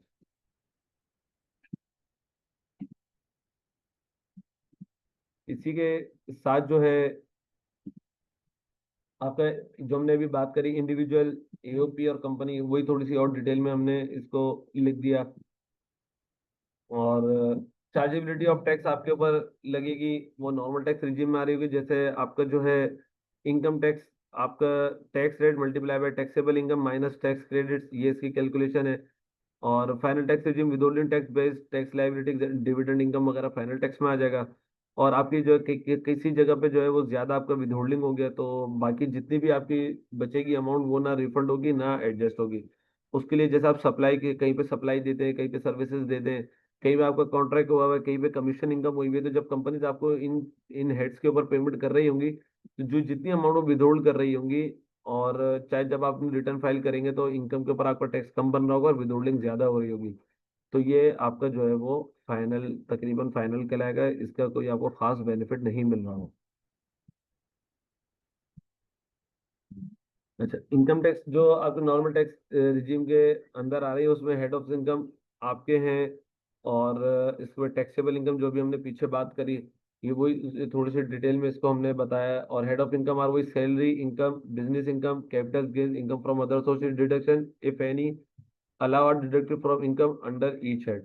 जैसे सैलरी के अंदर आप, अगर आपको किसी किस्म का कोई बेनिफिट नहीं मिलता, तो आप जो मेडिकल अलाउंस या और मेडिकल एक्सपेंस जो है वो आप क्या कहते हैं इसमें क्लेम कर सकते हैं, वो आपको उतनी अमाउंट के ऊपर जो है वो मेडिकल की जितनी अमाउंट बनती है उसके ऊपर टैक्स नहीं बनेगा। इनकम फ्रॉम प्रॉपर्टी में आपको एक 20% का जो है वो डिस्काउंट मिलता है in on account of repair and maintenance, और so called in accounting terms depreciation. Business income का तो आपको पता है कि जी, जो आपकी सेल्स होती है minus cost of goods sold और एनी ऑपरेटिंग एक्सपेंसेस, उसके बाद आपके ऊपर टैक्स लगेगा। कैपिटल गेन्स, जो आप, जो कैपिटल गेन्स को डायरेक्ट अमाउंट के ऊपर ही टैक्स लग रहा होता है कि आपने एक चीज 100 रुपए की खरीदी, 120 रुपए की बेची, 20 रुपए के ऊपर आपको टैक्स देना है। इनकम फ्रॉम अदर सोर्सेज, जो भी हमने बात करी कि अगर आप बिजनेसमैन है या सैलरी क्लास, आपने कोई एक ऐसी जॉब परफॉर्म कर दी जो आपके नॉर्मल रूटीन का हिस्सा नहीं है, तो वह उसको जो है हम इनकम फ्रॉम अदर सोर्सेज कहते हैं। चैरिटेबल अलाउंस की हमने बात करी थी, ये उन्हीं की डिटेल है। ज़कात आपको बता दिया था, वर्कर्स वेलफेयर फंड की हमने बात की थी, वर्कर्स पार्टिसिपेशन फंड की बात की थी। और आपके जो deductible allowances under section 16D, जैसे अगर आपने जो है अपने बच्चों की फीस वगैरह अगर आपने भरी स्कूल की, तो वो आप डिडक्ट कर सकते हैं, लेकिन इसमें कंडीशन लगती है कि जी आपकी टोटल इनकम पूरे साल में 15 लाख रुपए से ज्यादा ना हो, और आपकी जो बच्चों की फीस है उसका 5% तक आपको जो है डिस्काउंट मिल जाएगा। जैसे आप वो क्लेम कर सकते हैं, या पर चाइल्ड आप 2 लाख रुपए क्लेम कर लेते हैं। मिनिमम टैक्स की वही थोड़ी सी हमने इसको डिटेल कर दिया। कमर्शियल इंपोर्ट्स के ऊपर आपका विदहोल्ड होता है, वो आपको जो है उसके उस रिफंड वगैरह नहीं होगा। आप कहीं पर सप्लाई देते हैं, सर्विस देते हैं, कॉन्ट्रैक्ट इनकम है, कमीशन इनकम है, या एक्सपोर्ट ऑफ गुड्स के ऊपर आप जो टैक्स दे रहे होते हैं, वो आपका मिनिमम है, वो आपको ना रिफंड होगा, ना वो आपका मजीद जो दूसरी इनकम होगी उसके साथ एडजस्ट होगा। ठीक है जी। और ये एफटीआर के अंदर भी जो डिविडेंड मैंने आपको बताया, डिविडेंड या कैपिटल गेन, और मिनिमम टैक्स अंडर सेक्शन 113 में आपके ऊपर जो है वो ग्रॉस रिसीट्स के ऊपर लगता है, और ये कॉमन रेट इसका 1.25% होता है। और credit of minimum tax, any excess amount minimum tax over normal tax can be carried forward up to 3 years and can adjust against future tax liability under normal tax provision. अगर कोई आपको minimum tax के ऊपर कोई credit मिल रहा है तो वो आप जो है अपनी नॉर्मल टैक्स की लायबिलिटी के साथ क्लेम कर लेते हैं। ये अच्छा, ये एसआरओ आते रहते हैं, चेंज होते रहते हैं, तो जब आप रिटर्न फाइल कर रहे होंगे तो उसी वक्त जो है वो खुद ही कैलकुलेट करके आपको बता डिस्काउंट शो कर देगा जब आप जो समरी में चेक कर रहे होंगे। ऑल्टरनेटिव कॉर्पोरेट टैक्स वो मैंने आपके साथ अभी जो है पीछे डिस्कस कर लिया था। अच्छा, इसमें और चीज हमने ऐड करी है, सुपर टैक्स आप लोगों ने आजकल सुना होगा कि जिनकी तकरीबन 2.5 करोड़ रुपए से ज्यादा की इनकम है उनके ऊपर जो है वो सुपर टैक्स लगता है। सबसे पहले ये बैंक्स के ऊपर आया था। पहले तो आया था कि ये सिर्फ 1 साल के लिए आ रहा है, फिर बैंक्स के ऊपर लगा था सिर्फ, फिर उसके बाद जो ये कंपनीज के ऊपर लगा, और लास्ट ईयर जो है ये सैलरीड क्लास के भी ऊपर आ गया कि जी जो क्या कहते हैं हाईएस्ट अर्नर्स हैं जिनकी सैलरीज जो है वो 20 मिलियन और 25 मिलियन को क्रॉस करती है, तो उनके ऊपर भी जो है वो सुपर टैक्स जो है वो लगाया गया है। अच्छा, टैक्स ऑन फीस इनकम 7 ही, ये इसका बहुत शोर मचा हुआ है, आप लोग सुनते होंगे जो प्रॉपर्टी से रिलेटेड है। ये बहुत आसान कर दूं मैं, इसमें मैंने डिटेल में लिखा हुआ है। आसान इसको मैं इस तरीके से कर सकता हूँ कि जितना शोर मचा हुआ है ना ऐसी कोई बात नहीं है। ठीक है, देखिए इसमें एक लाइन लिखी हुई है, अगर आप आ रहे हैं जो मैंने पॉइंट्स बुलेट पॉइंट्स में, और ये बनता है 1 2 1 2 3 4 5 6। अगर आप 6 पॉइंट देखें कि जी फेयर मार्केट वैल्यू जो आपकी प्रॉपर्टी है, फेयर मार्केट वैल्यू अगर वो 25 मिलियन एक्सिड करेगी तो उसके ऊपर डीम्ड इनकम है, अदरवाइज डीम्ड इनकम का जो 7 है वो आपके ऊपर लगता ही नहीं। ठीक है। अच्छा, अब आपकी टोटल प्रॉपर्टी है मिसाल के तौर पे 50 मिलियन की, ठीक है। उसमें से आपका क्या लेस हो जाएगा? उसमें से आपका लेस हो जाएगा आपका घर जिस पे आप रहते हैं, उसमें से आपका लेस हो जाएगा आपके बिजनेस प्रेमिसेस जिसमें आप कारोबार करते हैं, उसमें आपका लेस हो जाएगा वो प्रॉपर्टी जो ऑलरेडी जो रेंट जनरेट कर रही है और आप उसके ऊपर टैक्स पे कर रहे हैं उसकी रेंटल इनकम के ऊपर। तो जब आप इतनी सारी चीजें माइनस कर देना तो ये अमूमन अमूमन लोगों के केस में जो है 25 मिलियन से अमाउंट कम हो जाती है और उनके ऊपर कोई डीम्ड इनकम का जो सेक्शन 7 है उसके और टैक्स नहीं लग रहा होता। तो इसको थोड़ा सा ख्याल रखें। हर चीज सुनी सुनाई चीज पे जो है आप लोग अमल ना करें। हर सुनी सुनाई चीज को जो है वो परेशान नहीं हो उसको शेयर ना करें। आपको जो है ऑथेंटिक इन्फॉर्मेशन लेनी है, ऑथेंटिक इन्फॉर्मेशन के साथ चलना है, और अपनी क्रेडिबिलिटी को आपने जो है वो खराब नहीं करना है। ठीक है। तो ये मैंने आपको बिल्कुल 1 मिनट के अंदर 7 ही आपको मैंने बता दिया, और इतनी बड़ी कोई चीज नहीं है जितने जो है इसका शोर मचा हुआ है। रेजिडेंट नॉन रेजिडेंट ये मैंने आपको बता दिया। रेजिडेंसी पर्पज जो भी ये इसका सवाल किया था तनवीर साहब ने, वो आपको क्लियर हो गया होगा। और टैक्स ईयर सेक्शन 74 वही normal tax year, transition year, special tax year. Time limit retain records आपको जो है 6 साल तक अपने रिकॉर्ड संभाल के रखने हैं। और एफबीआई का ऑडिट कर सकता है टैक्स कंप्लाइंस के लिए।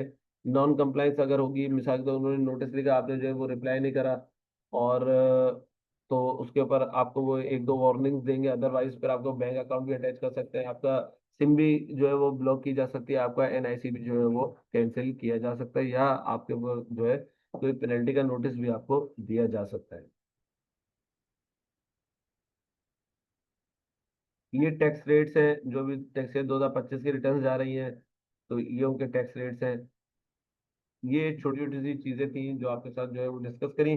आप लोग अपने क्वेश्चंस कर सकते हैं अगर आप क्वेश्चंस करें, अदरवाइज फिर मैं आपके साथ कुछ और चीजें जो है वो छोटी छोटी शेयर करूं, ताकि वक्त कीमती है आपका भी मेरा भी। मैं तो बातों में बहुत सारा वक्त लगा दूं, मैं स्लो चलूं, मुझे तो कोई मसला नहीं है। मैं लेकिन मैं कोशिश मेरी ये है कि ज्यादा से ज्यादा आपको चीजें डिलीवर हो जाए। कोशिश ये है कि जितने बहुत अच्छे खासे क्वेश्चन आंसर, मैं बहुत क्वेश्चन आंसर लेता हूँ, लाइव क्यूरीज सॉल्व करता हूँ, तो ताकि क्लास इंगेज रहे और जो आप लोगों का पर्पस है हर किसी जितने भी स्टूडेंट्स ऑन क्लास हो उनका जो भी क्यूरी है वो क्लास के अंदर रिजॉल्व हो, ताकि आप लोग मुतमईन हो। ताकि आप लोग मुतमईन होंगे तो वही हमारी सेटिस्फेक्शन है, वही हमारी सक्सेस जो है स्टोरीज है कि जी ठीक है हम जो आपको डिलीवर कर रहे हैं या आप जिस मकसद के लिए आए वो आपको मिल रहा है। ठीक है जी, अगर आपको कोई क्वेश्चन है तो प्लीज आप लोग क्वेश्चन करें। मैं तो मुसलसल 1 घंटे से जो है वो बोल रहा हूँ, अब आप लोगों की बारी है। आप लोगों का इस कोर्स को लेके क्या आपके जहन में है, क्या आप समझते हैं, क्या आप लोग का गोल है, वो थोड़ी सी बातें कर लें। जी नबील, जी असद, जी हक मलिक, और जी तनवीर भाई। आवाज आ रही है? ऐसी दुनिया में खाली बोले जा रहा हूँ और आवाज किसी को भी नहीं आ रही हो।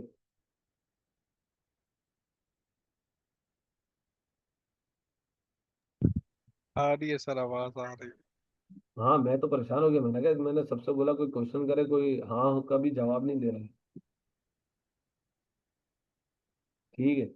जी असद साहब, आपका क्या गोल है इस कोर्स को करने के बाद? आप कहाँ पे सोचते हैं ये कोर्स आपकी कैसी मदद करेगा, जी सर, और आपने क्यों मैं जरूरत समझी इस कोर्स को करने की? कैजुएशन में सर मैं इंटरेस्ट था, तो मैंने इसलिए उसमें गड़बड़ लिया है।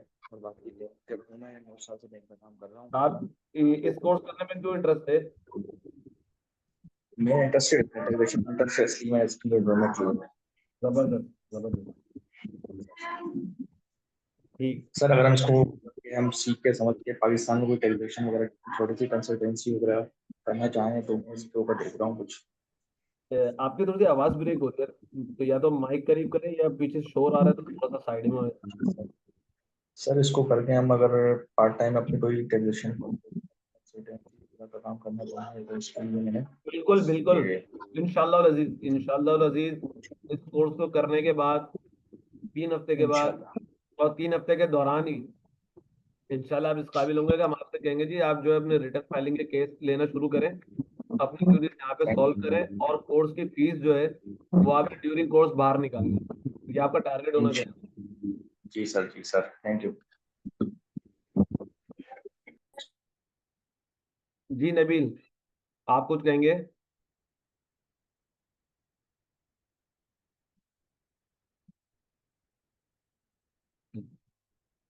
अच्छा, आप तो मुझे ये बताएं, आप सब लैपटॉप से ही ऑनलाइन है ना, या मोबाइल से ऑनलाइन हुए हैं?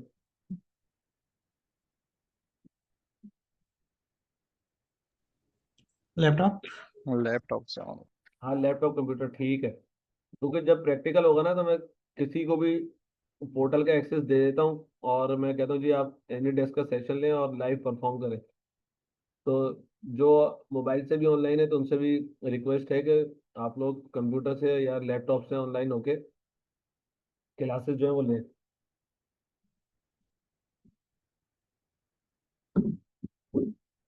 चले हम लोग आगे चलते हैं।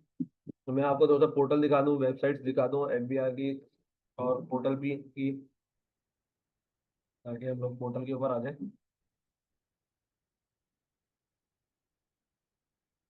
तो आप लोगों के पास से ना क्वेश्चंस बहुत कम है।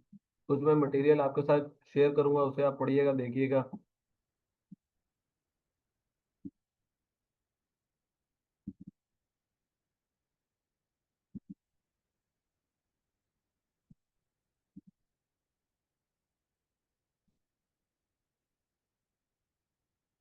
पोर्टल में आपके साथ बाद में शेयर करता हूँ। अभी एक और प्रेजेंटेशन में जो ना आपके साथ लेता हूँ। आज थ्योरी थ्योरी होगी, नींद अच्छी आएगी आप लोगों को रात को।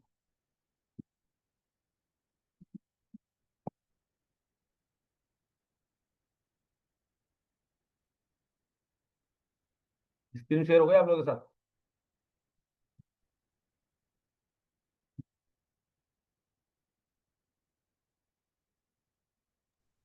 जी। ठीक है। हाँ, मुझे ना माइक में बता दिया, अगर मैं ज्यादा चैट देखता नहीं हूँ। अच्छा, हमने इतनी सारी तो बातें कर ली, अब हमें ये कैसे पता चलेगा कि किसको अपनी रिटर्न फाइल करनी चाहिए, किसको अपनी रिटर्न फाइल नहीं करनी चाहिए? आप में से कोई बताएगा किसको रिटर्न फाइल करनी चाहिए? किसी को कोई नॉलेज है कि रिटर्न फाइल किसको करनी है?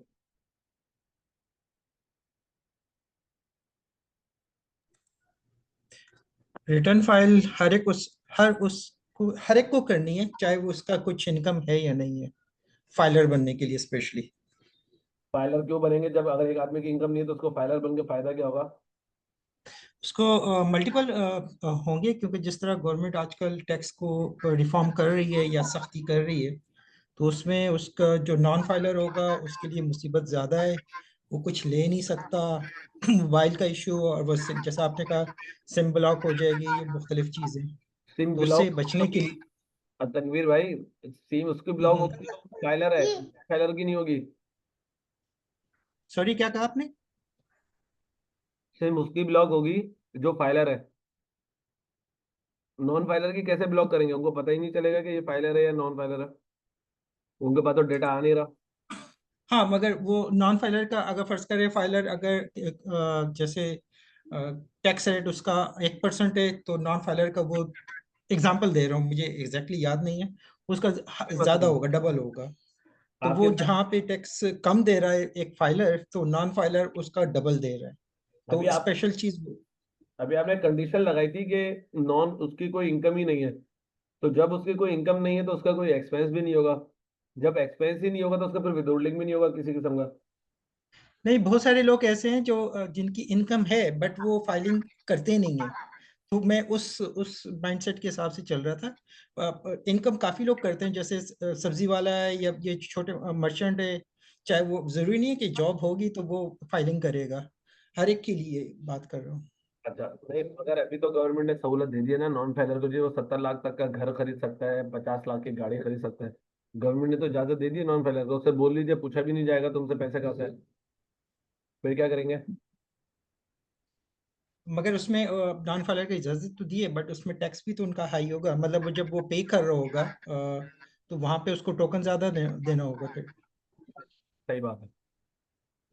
अच्छा देखिए, रिटर्न जो फाइल करनी है ना, जो हमें लॉ बताता है, लॉ कहता है रिटर्न वो फाइल करेगा जिसकी टैक्सेबल इनकम वो कंडीशन मैं आपको बता रहा हूँ। सही है। हर कंपनी को करनी है, हर बंदे को करनी है, यानी हर एनजीओ को करनी है, और जिसकी कोई फाइनल टैक्सेशन हो उसको करनी है, या जिसके ऊपर कहीं पे भी जो है लास्ट 2 ईयर्स में टैक्स टैक्स ईयर में जो है उसके टैक्स लगा उसको करनी है। अच्छा, और कंडीशन की क्या है कि आपकी टैक्सेबल इनकम हो, या आप 500 गज के घर में रहते हो। अच्छा, 500 गज का घर या 2200 स्क्वायर फीट का जो फ्लैट है वो आपका अपना हो, ऐसा नहीं हो अब्बू के नाम का अम्मी के नाम का। अगर उनका है तो वो फिर आपका नहीं कहलाएगा। उसमें 500 गज का घर आपका अपना हो, उससे मुराद ये है कि अपना जाती हो, या 2200 स्क्वायर फीट का फ्लैट हो, या 1000 सीसी की आपके पास गाड़ी हो, या टैक्सेबल इनकम हो। ये कोई भी एक कंडीशन अगर मीट करेगी ना, तो आपको जो है अपने टैक्स रिटर्न फाइल करनी है। ठीक है। जो मैंने आपको बातें बताई वो सारी जो है वो यहाँ पे आपकी लिखी हुई है। हाँ, इसमें एक चीज और बढ़ जाती है कि अगर आपका इलेक्ट्रिसिटी बिल, घर का इलेक्ट्रिसिटी बिल 5 लाख रुपए से ज्यादा का हो, तो आपको अपनी जो है वो रिटर्न फाइल करनी है। या आपके पास जो है कोई, जैसे मिसाल के तौर पर होता है ना, अमूमन लोगों के पास जो है वो प्रॉपर्टी होती है और कोई कमर्शियल प्रॉपर्टी है, तो आपको जो है वो उस कमर्शियल प्रॉपर्टी का आपके पास जाहिर सी बात है कोई यूटिलिटी का मीटर होगा, तो उस वजह से भी आपको अपनी रिटर्न फाइल करनी होगी। और कुछ प्रोफेशनल बॉडीज लाइक कि आप जो है Pakistan medical and dental council से रजिस्टर्ड है, पाकिस्तान इंजीनियरिंग काउंसिल से रजिस्टर्ड है, पाकिस्तान बार काउंसिल से रजिस्टर्ड है, आप आई कैप के मेंबर है, या आप आईसीएमए के मेंबर है, तो आपको भी अपनी रिटर्न फाइल करनी है। ठीक है। और आपका कोई फॉरेन एसेट्स वगैरह हैं वो तमाम चीजें आपने करनी है। और आपकी बिजनेस से इनकम अगर 3 लाख रुपए से ज्यादा की है और 4 लाख रुपए से नहीं है, तो आपको जो है अपनी रिटर्न फाइल करनी है। और अपनी रिटर्न के साथ साथ जो है आपने अपनी वेल्थ स्टेटमेंट भी फाइल करनी है। वेल्थ स्टेटमेंट के बगैर आपकी रिटर्न जो है वो फाइल, ठीक है, ये छोटी छोटी सी कंडीशन है। बिजनेस का बैंक अकाउंट आपका होना चाहिए। ये सेक्शन 1 पूरे बात करता है power information filing of return अगर आप नहीं करेंगे तो, और एफबीआर वाले जब आपको पकड़ेंगे तो उनको ये इख्तियार है कि वो आपको जबरदस्ती आपकी रिटर्न फाइल करवाएंगे आपसे, अगर आप उनके साथ ताउन करेंगे। अगर उनके साथ ताउन नहीं करेंगे तो वो एस्टिमेट लेके जो है आपकी रिटर्न जो है वो फाइल कर देंगे। उनको जो ये पावर मिलती है वो सेक्शन 114B के तहत उनको ये पावर जो है वो दी जाती है। ठीक है जी। और सेक्शन 115 के तहत के पर्सन जो है क्या कहते हैं, जिनको रिटर्न अपनी फाइल नहीं करनी, लेकिन वही वाली बात जो अभी आपने एक बात कही कि जी सर वो तो नॉन फाइलर के ऊपर रेट बहुत ज्यादा है, जिसकी वजह से जो है फाइलर को, तो फाइलर बनने के लिए हर बंदे को अपनी रिटर्न फाइल करनी है। तो वो उस वजह से जो है फिर सब अपने रिटर्न फाइल करते हैं, क्योंकि वो कहाँ जो है वो इनकम टैक्स बिल्डिंग के चक्कर लगाएंगे। मिसाल के तौर पे कोई विडो है, कोई यतीम है, कोई डिसेबल पर्सन है, वो बेचारा क्या चक्कर लगाएगा कि जी मैं तो, मुझे देखें जी मैं विडो हूँ, मुझे देखें जी मैं यतीम हूँ, मुझे देखें जी मैं तो डिसेबल हूँ। मुझे जो है आप फाइलर का स्टेटस दे दो और मेरे पर रिटर्न तो फाइल करनी बनती नहीं है। लेकिन वही वाली बात की जो आपने करी कि सर कि जी उसको तो अगर टैक्स रेट चाहता है उसके ऊपर कम लगे तो उसको उस चक्कर में जो है अपनी रिटर्न फाइल करनी पड़ेगी। वरना सेक्शन 115 बताता है कि अगर ये इन 4 कंडीशन हो आपकी, तो इन 4 कंडीशन में से कोई एक भी कंडीशन अगर आपके ऊपर आती है तो आपको जो है अपनी रिटर्न फाइल नहीं करनी। सेक्शन 116 आपके वेल्थ के ऊपर बात करता है। वेल्थ मींस अगर मैं इसको अकाउंटिंग टर्म में बात करूं, your balance sheet, your assets, your you are reporting assets and liabilities. और इसको बहुत ही आसान जबान में और बहुत ही बिल्कुल एक लेमैन वाली जबान में बात करूंगी जी, आपकी माली हैसियत। और थोड़ा सा अगर मैं स्लैंग में बात करूं तो जी आपकी औकात क्या है, तो आपको जो है अपनी औकात बतानी होती है अपनी वेल्थ स्टेटमेंट में। ठीक है ना, जिसे माली औकात कि जी मेरी माली हैसियत ये है, मैं माली तौर पे कहाँ खड़ा हूँ, वो आप जो है अपनी वेल्थ स्टेटमेंट में जो है वो बताते हैं। इसी तरीके से सेक्शन 116 ए है जिसमें आप फॉरेन इनकम और एसेट्स के बारे में बताते हैं। अगर कोई रेजिडेंट पर्सन है उसके पाकिस्तान के अंदर भी जो है वो एसेट्स हैं और पाकिस्तान से बाहर भी जो उसके एसेट्स हैं, वो अपनी वेल्थ स्टेटमेंट भी फाइल करेगा और foreign income and assets statement भी फाइल करेगा। और अगर नॉन रेजिडेंट है, ना वो वेल्थ स्टेटमेंट फाइल करेगा, ना वो foreign income and assets statement जो है वो फाइल करेगा। 147 एडवांस टैक्स के बारे में मैंने आपको बता दिया था, उसकी उसकी डिटेल लिखी हुई है। और सेक्शन 120 असेसमेंट, जब आप अपनी रिटर्न फाइल करते हैं तो आपके पास जो एक शुक्रिया का मैसेज आता है कि जी आप एक बहुत अच्छे पाकिस्तानी हैं, आपका बहुत बहुत शुक्रिया, आपने जो है वो टैक्स जो है अपनी रिटर्न फाइल करी और आपने वक्त पे फाइल करी।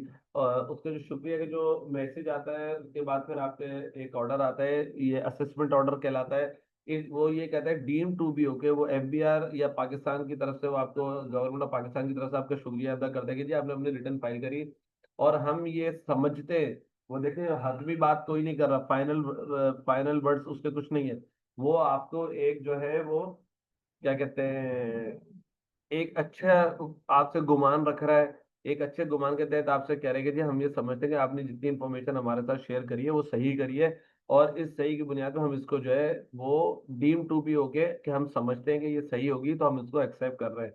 हाँ अगर इसमें कुछ गड़बड़ हमें लगी तो हम आपको मजीद इस पे नोटिस भेज सकते हैं। तो उस चीज को जो है वो असेसमेंट ऑर्डर कहा जाता है, वो और वो अंडर सेक्शन 120 आपको आता है। कोई मिस्टेक्स वगैरह अगर आपकी होंगी और उसका आपको रेक्टिफिकेशन करानी है तो वो सेक्शन 221 उसको डील करता है, जिसमें जो है आपको क्या कहते हैं, अब रेक्टिफिकेशन करा दे। रेक्टिफिकेशन बहुत किस्म की हो सकती है, मिसाल के तौर पे आपकी कोई पेनल्टी की अमाउंट 1 लाख रुपए बन रही थी, जब आपके पास आया ऑर्डर बन के तो उसमें 10 लाख रुपए लिखे हुए थे। आपका टैक्स ईयर का ऑडिट होता है 2024 का, और जब आपको ऑर्डर मिला तो उसमें टैक्स ईयर 2023 लिख दिया। आपके जो है वो एनआईसी नंबर गलत लिख दिया या आपका नाम गलत लिख दिया, या जो आपकी जो चीजें हुई थी आपने देखा कि इसमें कुछ बातें ऐसी लिखी हुई जो हो ही नहीं है ऑर्डर के अंदर, और आप चाहते हैं कि नहीं जी ये तो रिमूव होनी चाहिए, तो वो आप जो रिमूव करा सकते हैं। तो वो रेक्टिफिकेशन से रिलेटेड आपकी जितनी भी चीजें होंगी वो सेक्शन 221 उसको डील करता है। सेक्शन 148 आपका इंपोर्ट्स को डील करता है कि आप जब पाकिस्तान में कोई चीज मंगवाते हैं उसके ऊपर जो एडवांस टैक्स लग रहा होता है वो सेक्शन 148 के थ्रू लग रहा होता है। इसके शेड्यूल्स होते हैं कि कुछ आइटम्स के ऊपर 1% की एडवांस इनकम टैक्स है, कुछ पे 2% का है, कुछ पे 5.5% का टैक्स है, कुछ पे 6% का टैक्स है, कुछ के ऊपर जो है वो एडिशनल टैक्सेस भी आपके ऊपर लगे रहते हैं, उसको जो है सेक्शन 148 देखता है। ये सारी बात हो रही है इनकम टैक्स से रिलेटेड, इसमें कस्टम ड्यूटी और सेल टैक्स की बात नहीं हो रही। ये जितने भी मैं आपसे बातें कर रहा हूँ ये सब जो बातें हैं ये सब रिलेट करती है इनकम टैक्स लॉ से रिलेटेड। सेक्शन 149 आपको डील करता है सैलरी के ऊपर। सैलरी के ऊपर जो जितनी टैक्सेशन आपकी हो रही होती है वो तमाम जो है वो 149 सेक्शन के तहत होती है। तो उसमें वो तमाम चीजें लिखी हैं जो मैंने आपको लास्ट जब वेरी फर्स्ट स्लाइड थी उसमें ये एक एक लाइन के अंदर थी कि जी सैलरी 149 है, एम्प्लॉयमेंट है, एम्प्लॉय है, बिजनेस है, कंपनी है। तो ये उसकी थोड़ी सी डिटेल्स यहाँ पे लिख दी गई हैं कि आप जो है डिटेल में आके ये वाली स्लाइड्स आप देख सकते हैं। 150 आपके डिविडेंड्स के ऊपर बात करते हैं। अमूमन डिविडेंड जो है वो शेयर इनकम के ऊपर जो है हमारे पास आ रहा होता है। अच्छा, जब कंपनीज वगैरह हमारा विदहोल्डिंग कर रही होती है तो वो सेक्शन 153 के तहत हमारा जो है वो विदहोल्ड हो रहा होता है। 153(1)(a), 153(1)(b) सर्विसेज या सप्लाई। 154 आपका एक्सपोर्ट्स है। ये चीजें आप जो है वो देख लीजिएगा। रेंट के ऊपर जो विदहोल्डिंग करती हैं कंपनीज वो सेक्शन 155 के तहत करती हैं।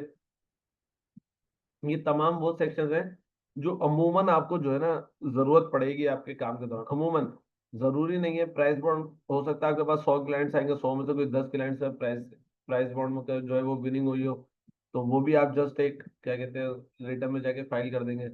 तो इसको आप जो है वो थोड़ा सा देख लीजिएगा ताकि आपको पता हो कि जी कौन सा सेक्शन के तहत क्या चीज हो रही होती है। ये आपके साथ जो है वो शेयर कर दी जाएगी। अब ये मैं इंशाल्लाह ताला आपके साथ तीनों डॉक्यूमेंट्स कल शेयर कर दूंगा आपके ग्रुप में। और आपके साथ जो रिकॉर्डिंग है वो जो है वो एडमिन खुद अपने ड्यू टाइम अपने मेरे ख्याल से शायद 24 आवर्स ही होगा कि विद इन 24 आवर्स वो आपके साथ जो है वो शेयर कर देंगे।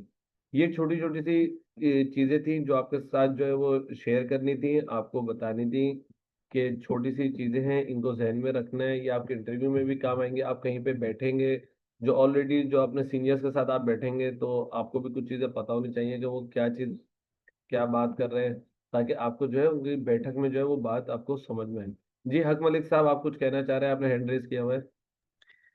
जी सर, मेरे दो क्वेश्चन थे बेसिकली। एक जी था रेमिटेंसेस से रिलेटेड। जी। लाइक अगर रेमिटेंसेस है, इसका मतलब क्या क्या कंडीशंस हैं, हम किस कंडीशन के अंदर जो है वो रेमिटेंसेस शो कर सकते हैं? सिर्फ एक ही है कि बैंकिंग चैनल के थ्रू अमाउंट आई हो और लेस वो 5 मिलियन से कम अमाउंट होगी तो एफबीआर आपसे नहीं पूछेगा? जी बिल्कुल ऐसा ही है। एफबीआर अगर आपसे पूछता है तो जाहिर सी बात है, देखिए जिस रिटर्न में भी अगर ये आ रही होती है ना नोटिस, तो वो लिखते हैं फॉरेन रेमिटेंस वालों को। ठीक है। तो आप वो पीआरसी सर्टिफिकेट निकलवा लेते हैं और उस थ्रू बैंकिंग चैनल आप बता देते हैं जी ये मेरे दोस्त ने या मेरे भाई दोस्त ने तो नहीं, खैर आप फैमिली का ही जिक्र करते हैं, बाकी दोस्त या कोई और तो आपको भेजेगा नहीं रेमिटेंस। तो ठीक है। वो फिर आप पीआरसी के तहत फिर आप बोलते हैं जी ये 50 लाख रुपए तक की अमाउंट है और इसमें तो आपके ऊपर बनता ही नहीं है कि आप मुझसे पूछें, क्योंकि बैंकिंग चैनल से आई है, कोई और दूसरे चैनल से तो आई नहीं। तो ठीक वो आप है। अगर वो आपके वालिद साहब या आपके कोई भी रिलेटिव अगर आपको भेजता है और वो 50 लाख रुपए से ज्यादा भी भेज देता है, वो क्वेश्चन करेंगे, आप पीआरसी सर्टिफिकेट्स उनको शो कर देंगे, दैट्स इट। तो ये काफी है। ठीक है, ठीक है। तो कोई इतने ठीक। की बात नहीं। और आपका दूसरा क्वेश्चन? अच्छा, दूसरा क्वेश्चन ये था कि ये जो एक्सपोर्ट ऑफ आईटी सर्विसेज का है, जी मेरे पास एक रिसेंटली इस तरह केस था कि अब उसमें ये है कि उनकी वो कॉल सेंटर चलाते हैं, ठीक है। तो जी। उसकी ना उनकी अमाउंट्स काफ़ी ज़्यादा आई हुई हैं, मगर इशू ये है कुछ अमाउंट्स तो जो है वो उनके अकाउंट्स के अंदर डायरेक्टली आई हुई है, मगर कुछ अमाउंट्स जो है वो उनके पार्टनर्स के अकाउंट के अंदर आई हुई हैं। तो इस कंडीशंस में मतलब हम ये कह सकते हैं कि इसमें कि किस तरह इसको डील करेंगे? वो पहले लाजमी है कि उनके अकाउंट के अंदर आने चाहिए? पहले तो मुझे ये बताएं, जो ये कॉल सेंटर का बिजनेस है, मिसाल के तौर पर इसका नाम है एबीसी एंड कंपनी, सही है जी। मिसाल। जी। तो अब वो जो एनटीएन है जिसकी आप रिटर्न फाइल कर रहे हैं, वो एबीसी के नाम पर है या वो पर्सनल किसी बंदे के नाम पे बिजनेस है, सोल प्रोप्राइटर है? नहीं, बेसिकली वो सिंपल सर्विसेज देते हैं, एक किस्म की कॉल सेंटर नहीं है, वो आउटसाइड क्लाइंट्स को ना सर्विसेज देते हैं। ठीक है। वो सिंपल। जैसे के तौर पे जैसे आपका नाम है हक मलिक, ठीक है, जी जी जी तो जी। वो सर्विसेज हक मलिक साहब दे रहे हैं या हक मलिक एंड को दे रही है? हक मलिक एंड को दे दी, उनके प्रॉपर आगे जो है उन्होंने एक एम्प्लॉयज एक रखे हुए हैं। मिनट एक मिनट रुके, और एक मिनट रुके। अब हक मलिक एंड को का स्टेटस बताइए कि वो जो है वो सोल प्रोप्राइटर है, एओपी है या प्राइवेट लिमिटेड कंपनी है? Sole sole proprietor. Sole proprietor अगर वो है तो वो पैसे हक मलिक के अकाउंट में भी आएंगे और हक मलिक एंड को के अकाउंट में भी आएंगे। तो फिर तो ठीक है कि जी कुछ पैसे हक मलिक के अकाउंट में आ गए और कुछ पैसे हक मलिक एंड को के अकाउंट में आ गए, फिर तो वो ठीक है। अपनी पूरी इनकम बनाएगा। लेकिन हक मलिक के जो पार्टनर थे तनवीर, हक मलिक के जो पार्टनर थे नबील, तो उनके अगर अकाउंट में पैसे आएंगे तो वो फिर हक मलिक एंड को की इनकम नहीं कहलाएगी। अच्छा। क्योंकि देखा आपने ठीक है। बताया कि ये in case of sole proprietor, देखिए मैंने जब भी आपसे पूछा कि उस कंपनी की नेचर क्या है, ठीक है। अगर वो वो। ईओपी होगा तो फिर तो जी। सिर्फ हक मलिक एंड को के जो अकाउंट में पैसे हैं वही कहलाएंगे। फिर हक मलिक के जो पर्सनल अकाउंट में है वो हक मलिक के पर्सनल इनकम कहलाएगी, वो हक मलिक एंड को की इनकम नहीं कहलाएगी, क्योंकि ठीक ईओपी है। में वो अलग एंटिटी काउंट होती है। इसी तरीके से हक मलिक प्राइवेट लिमिटेड के अकाउंट में जो पैसे आएंगे वो हक मलिक प्राइवेट लिमिटेड की क्या कहते हैं इनकम कहलाएगी। हक मलिक के जो अकाउंट में पैसे आएंगे वो प्राइवेट लिमिटेड की इनकम नहीं कहलाएगी। अच्छा, मतलब इन केस अब जो उनके पार्टनर के अकाउंट्स में आ गए, लेट्स में वो पार्टनरशिप ही है उनकी आपस में, ठीक है, कुछ पेमेंट्स उनके अकाउंट में आती थी, वो डिस्ट्रीब्यूट कर लेते थे, कुछ उनके पार्टनर के अकाउंट में आती थी, बेसिकली उन्होंने सब लेट किया हुआ होता था। तो एक बात बताइए, तो जी तो हक मलिक अगर मैं इसको पार्टनरशिप भी कैलकुलेट करता हूँ, जी, क्या ये एफबीआर में एज अ पार्टनरशिप रजिस्टर्ड हुई हुई है, या ये जस्ट सिर्फ बाहर बाहर हक मलिक चल रही है कि ये 4 पार्टनर की कंपनी है? बाहर बाहर से चल रही है, रजिस्टर्ड नहीं है। हाँ, तो इसका मतलब ये हुआ कि देयर इज नो हक मलिक एंड को ऑन अर्थ। पहली बात यस, ये हो गई, सही है आपके केस बिल्कुल, में। अब ठीक। ये जितनी भी इनकम आ रही है ना, वो सबकी अपनी अपनी पर्सनल रिटर्न फाइल होगी, और सब अपनी अपनी पर्सनल इनकम दिखाएंगे एज अ फ्रीलांसर। ठीक है, ठीक है। ठीक है। अब जो उस जगह के ऊपर, जो प्रेमिसेस के ऊपर जो खर्चे होंगे, वो बहुत मुश्किल हो जाएगा क्लेम करना, क्योंकि कोई वो भी। इश्यू ये है कि जो उनके पार्टनर के अकाउंट में आई हुई है ना, वो अमाउंट बहुत ज़्यादा है। मतलब अगर मैं आपको नेट चल बताऊँ ना, तो तकरीबन 70 लाख इनके अकाउंट में अंदर आई हुई है, और अराउंड 2.5 करोड़ जो है ना, वो उनके पार्टनर्स के अकाउंट में आई हुई है। वैसे तो ये अपने अकाउंट में मंगवाते थे, मगर इनके अकाउंट्स उड़ गए थे, वाइस के आगे पीछे अकाउंट्स उड़ गए थे, तो फिर उनके पार्टनर्स के थ्रू ये अपने पास मंगवाते रहे, इनके अपने अकाउंट्स में नहीं आती, वो उनके थ्रू आती थी, ये आपस में शेयर कर लेते थे। हाँ, तो वो फिर अब जब उनके पार्टनर अपनी रिटर्न फाइल करेंगे ना, तो उसमें शो करेंगे, लेकिन ये फंसेंगे पता है कहाँ पे? ये जी फंसेंगे यहाँ पे, अगर इनके पार्टनर से इनके अकाउंट में जो है वो ऑन अकाउंट ट्रांसफर हो रहा होगा, वो क्या शो करेंगे? वो तो इनकी लोकल इनकम कहलाएगी। अगर बाहर से जो इनकम आती है और ये पी सैप में, जैसे पाकिस्तान सॉफ्टवेयर एक्सपोर्ट बोर्ड या पाशा में रजिस्टर्ड होते, हम्म तो फिर कुछ डिस्काउंट मिल जाता है। 2025 की अगर रिटर्न फाइल करते तो आईटी इनकम के ऊपर तो टैक्स ही नहीं है। सही है ना? अभी तो हम्म, एग्जैक्ट है 2025 में जी जी, रिटर्न जा रही है। तो हम्म वो तो ठीक है, ये जो बाहर से पैसे हैं वो तो ये कर लेंगे कि ये सारी मेरी आईटी, क्योंकि सारी सी बातें उनके बैंकिंग चैनल से आई होगी, इन्होंने जो फॉर्म भरा होगा उसमें लिखा होगा ये मेरी आईटी इनकम है, ये भेजने वाले हम्म ने भी बताया होगा ये मेरी आईटी इनकम है। ठीक है ना? जी जी तो फिर तो ये ओके हो जाएगा।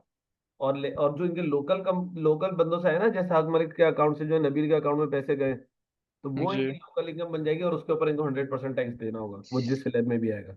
अच्छा, मेरे ख्याल से बेटर यही है कि इन्होंने कभी अपनी रिटर्न जो है वो फाइल ही नहीं की, और यही बेटर यही है कि अभी ये फाइल ना ही करें तो बेटर है मेरे ख्याल से, क्योंकि अगर ये करेंगे तो उनके तो बहुत इशू है। मतलब 2.5 CR की जो है, 1 CR की इनके पास गाड़ी है, और अराउंड 1.5 CR जो है इनके बैंक अकाउंट में था।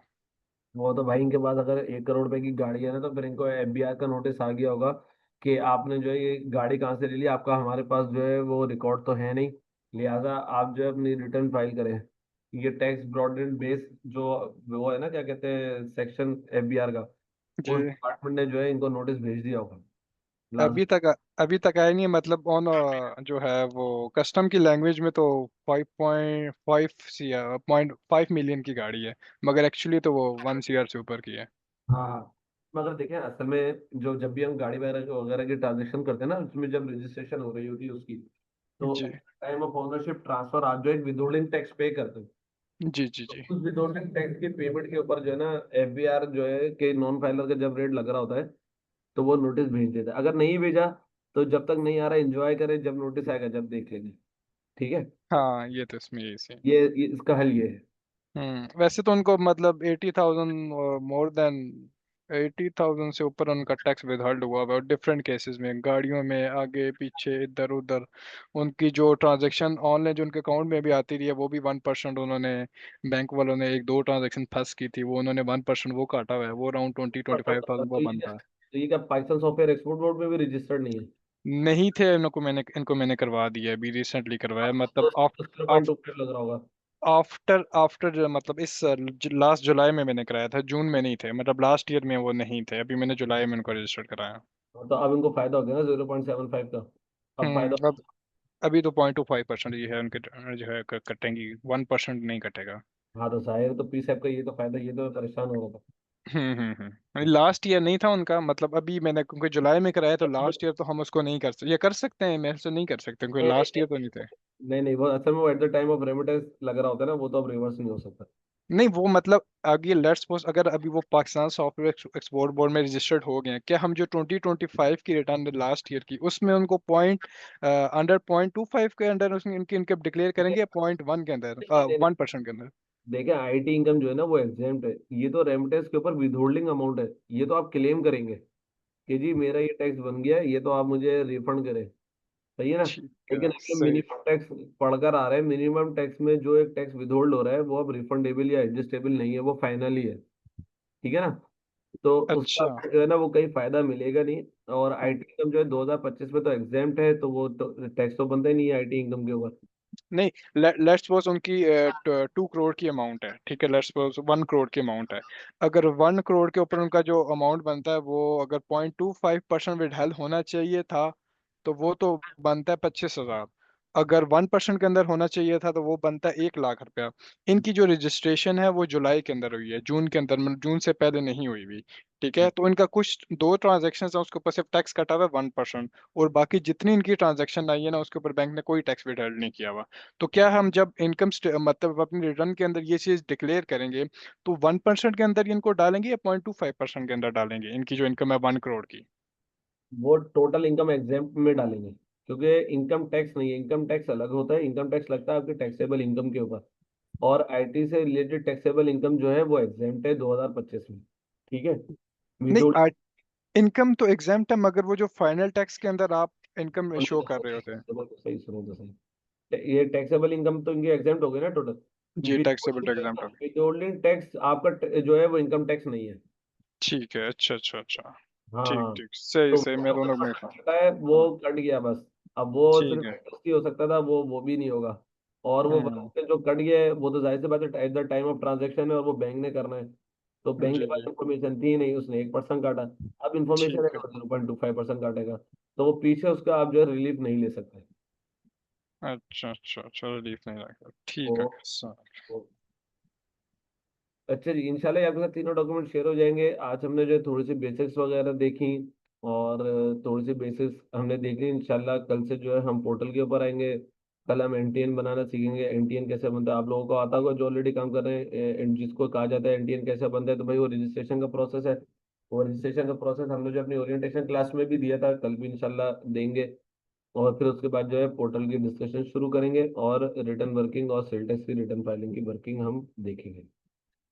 तो आज का हमारा ये सेशन था। उम्मीद है आप लोगों को जो है अच्छा लगा होगा। आप लोग अपना फीडबैक जरूर दीजिएगा इस क्लास के बाद। 3 मैसेजेस आए हुए हैं, वो 3 में मैसेजेस देख लेता हूँ। सर, अगर मेरा एनटीएन रजिस्टर्ड है लेकिन फाइलिंग करने जितनी प्रॉपर्टी या कोई कंडीशन मीट नहीं होती, तो रिटर्न्स कैसे फाइल होंगी? मुझे मैसेज आते रहते हैं नोटिस वाले। बंदा 1000 लेकर काम कर देता है सारा रिटर्न्स का, वो कैसे होता है? अच्छा देखें, अगर आपकी जो भी इनकम है ना, अगर आपने अपना एनटीएन बना लिया, जैसे आप रजिस्टर्ड हो गए एफबीआर के थ्रू, तो उस बंदे को भी अपनी रिटर्न फाइल करनी है। आप जब कोई कंडीशन ही मीट नहीं हो रही थी, तो भाई आप क्यों रजिस्टर्ड हुए, ये तो पहले तो आप ये बताइए, ठीक है ना। तो अगर आप रजिस्टर्ड हो गए, आपके जो भी बैंक अकाउंट में पैसे आ रहे हैं, तो फिर तो उससे रिलेटेड आपको अपनी प्रॉपर अपनी रिटर्न फाइल करनी है। और अगर आपकी इनकम चाहे 1 लाख हो चाहे जीरो हो, जीरो होगी तो आप जीरो अपनी इनकम बता के रिटर्न फाइल करें। अगर 1 लाख की इनकम है तो आप अपनी 1 लाख की इनकम बता के फाइल करें, रिटर्न आपकी फाइल होगी, क्योंकि आप रजिस्टर्ड होगा। मैं फ्रीलांस करता हूँ आईटी का काम, हाँ सही है जो भी है सर, क्योंकि बैंकिंग में टैक्सेस नहीं लगते वगैरह वगैरह, इस वजह से बैंकिंग में टैक्सेस नहीं लगते। क्या मतलब, अगर आप फ्रीलांस आईटी काम कर रहे हैं, बैंक में पैसे आ रहे हैं, तो 1% कट रहा होगा, जैसा भी हकमत साहब से बात हुई। और अगर आप पाकिस्तान सॉफ्टवेयर एक्सपोर्ट बोर्ड से रजिस्टर्ड है तो 0.25% कट रहा होगा। और अगर आप अपने पैसे 1 लाख रुपए से ज्यादा कैश निकाल रहे होंगे, तो आपके जो है वो कैश विड्रॉल के ऊपर भी आपका टैक्स लग रहा होगा। टैक्स तो कहीं ना कहीं लग रहा होगा आपके ऊपर,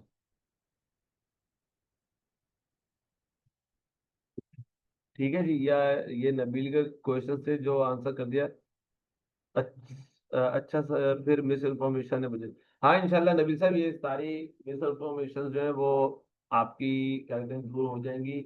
इसीलिए तो ये कोर्स डिजाइन किया गया कि प्रॉपर तरीके से सुनी सुनाई चीज़ों पे नहीं चलना, सोशल मीडिया के ऊपर नहीं चलना, और जो मीमीज आती हैं या जो टिकटॉक होते हैं उनके ऊपर नहीं चलना है। प्रॉपर इन्फॉर्मेशन लेके प्रॉपर तरीके से आपने जो है वो चलना है। वो अभी मैं आपके साथ शेयर कर देता हूँ कि कैसे चलना है। मैं आपके इन्फॉर्मेशन आपको कहाँ से मिलेगी, वो मैं भी आपके साथ शो कर देता हूँ। ये इसके लिए आपके साथ मुझे स्क्रीन शेयर करनी पड़ेगी।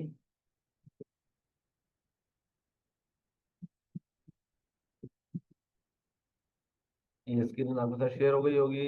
यहाँ पे आप लिखेंगे fbr.gov.pk। ये एक खूबसूरत सी आपके साथ वेबसाइट आपके सामने आ जाएगी, जो आपको चीजें बताएगी कि आपने कैसे जो है वो काम करना है। और यही तमाम चीजें हैं कि आप फाइलर कैसे बन सकते हैं। फेडरल बजट आपका 2025-26 का है, वो भी आपको यहाँ से मिलेगा। कोई अपडेट्स वगैरह आ रही हैं वो आपको यहाँ से मिल जाएंगी। कोई नोटिफिकेशन, कोई ऑर्डर वगैरह वो आपको यहाँ से मिल जाएगा। जैसे अभी हमने कोई सर्कुलर आ रहा है वो आपको यहाँ से मिल जाएगा। आपको इनकम टैक्स ऑर्डिनेंस पूरा पढ़ना है, आपको यहाँ से मिल जाएंगी। आपको सेल टैक्स का ऐड पढ़ना है वो आपको यहाँ से मिल जाएगा। आपको रूल्स पढ़ने हैं इनकम टैक्स या सेल टैक्स, सब आपको यहाँ से मिल जाएंगे।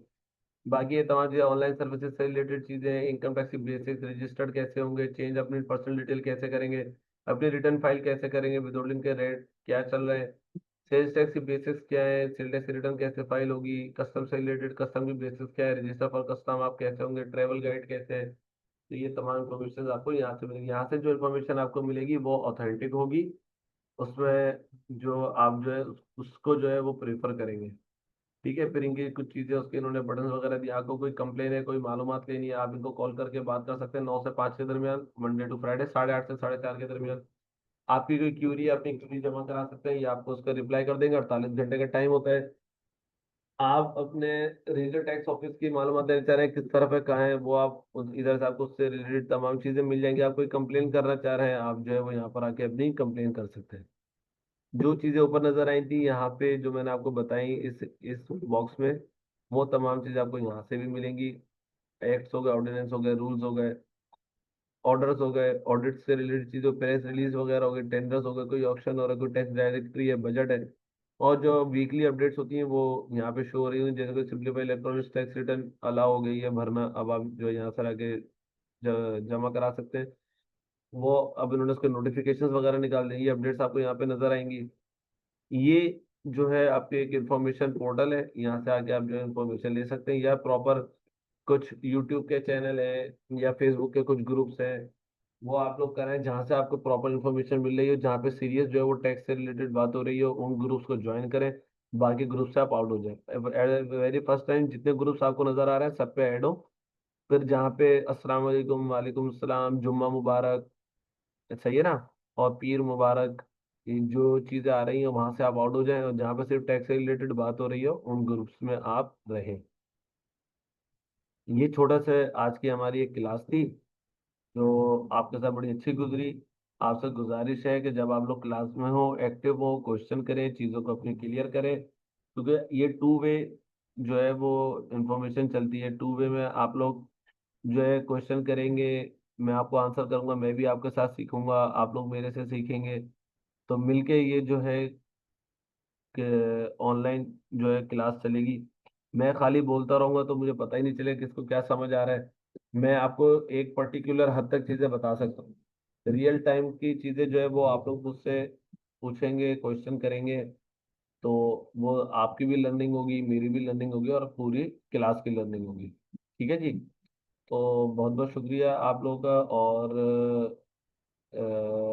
आप लोगों ने अपना कीमती वक्त निकाला और हम पे जो है वो एतमाद किया, तो उसका बहुत बहुत शुक्रिया। आज का सेशन हम लोग एंड करते हैं। अच्छा, ये जो आज का सेशन हुआ है, इससे आपसे गुजारिश है कि क्लास के बाद आप लोग अपना फीडबैक जरूर दीजिएगा आज के क्लास के बारे में। थैंक यू सो मच, और बहुत बहुत शुक्रिया आप लोगों का। इजाज़त चाहूँगा मैं आपसे। अस्सलाम वालेकुम।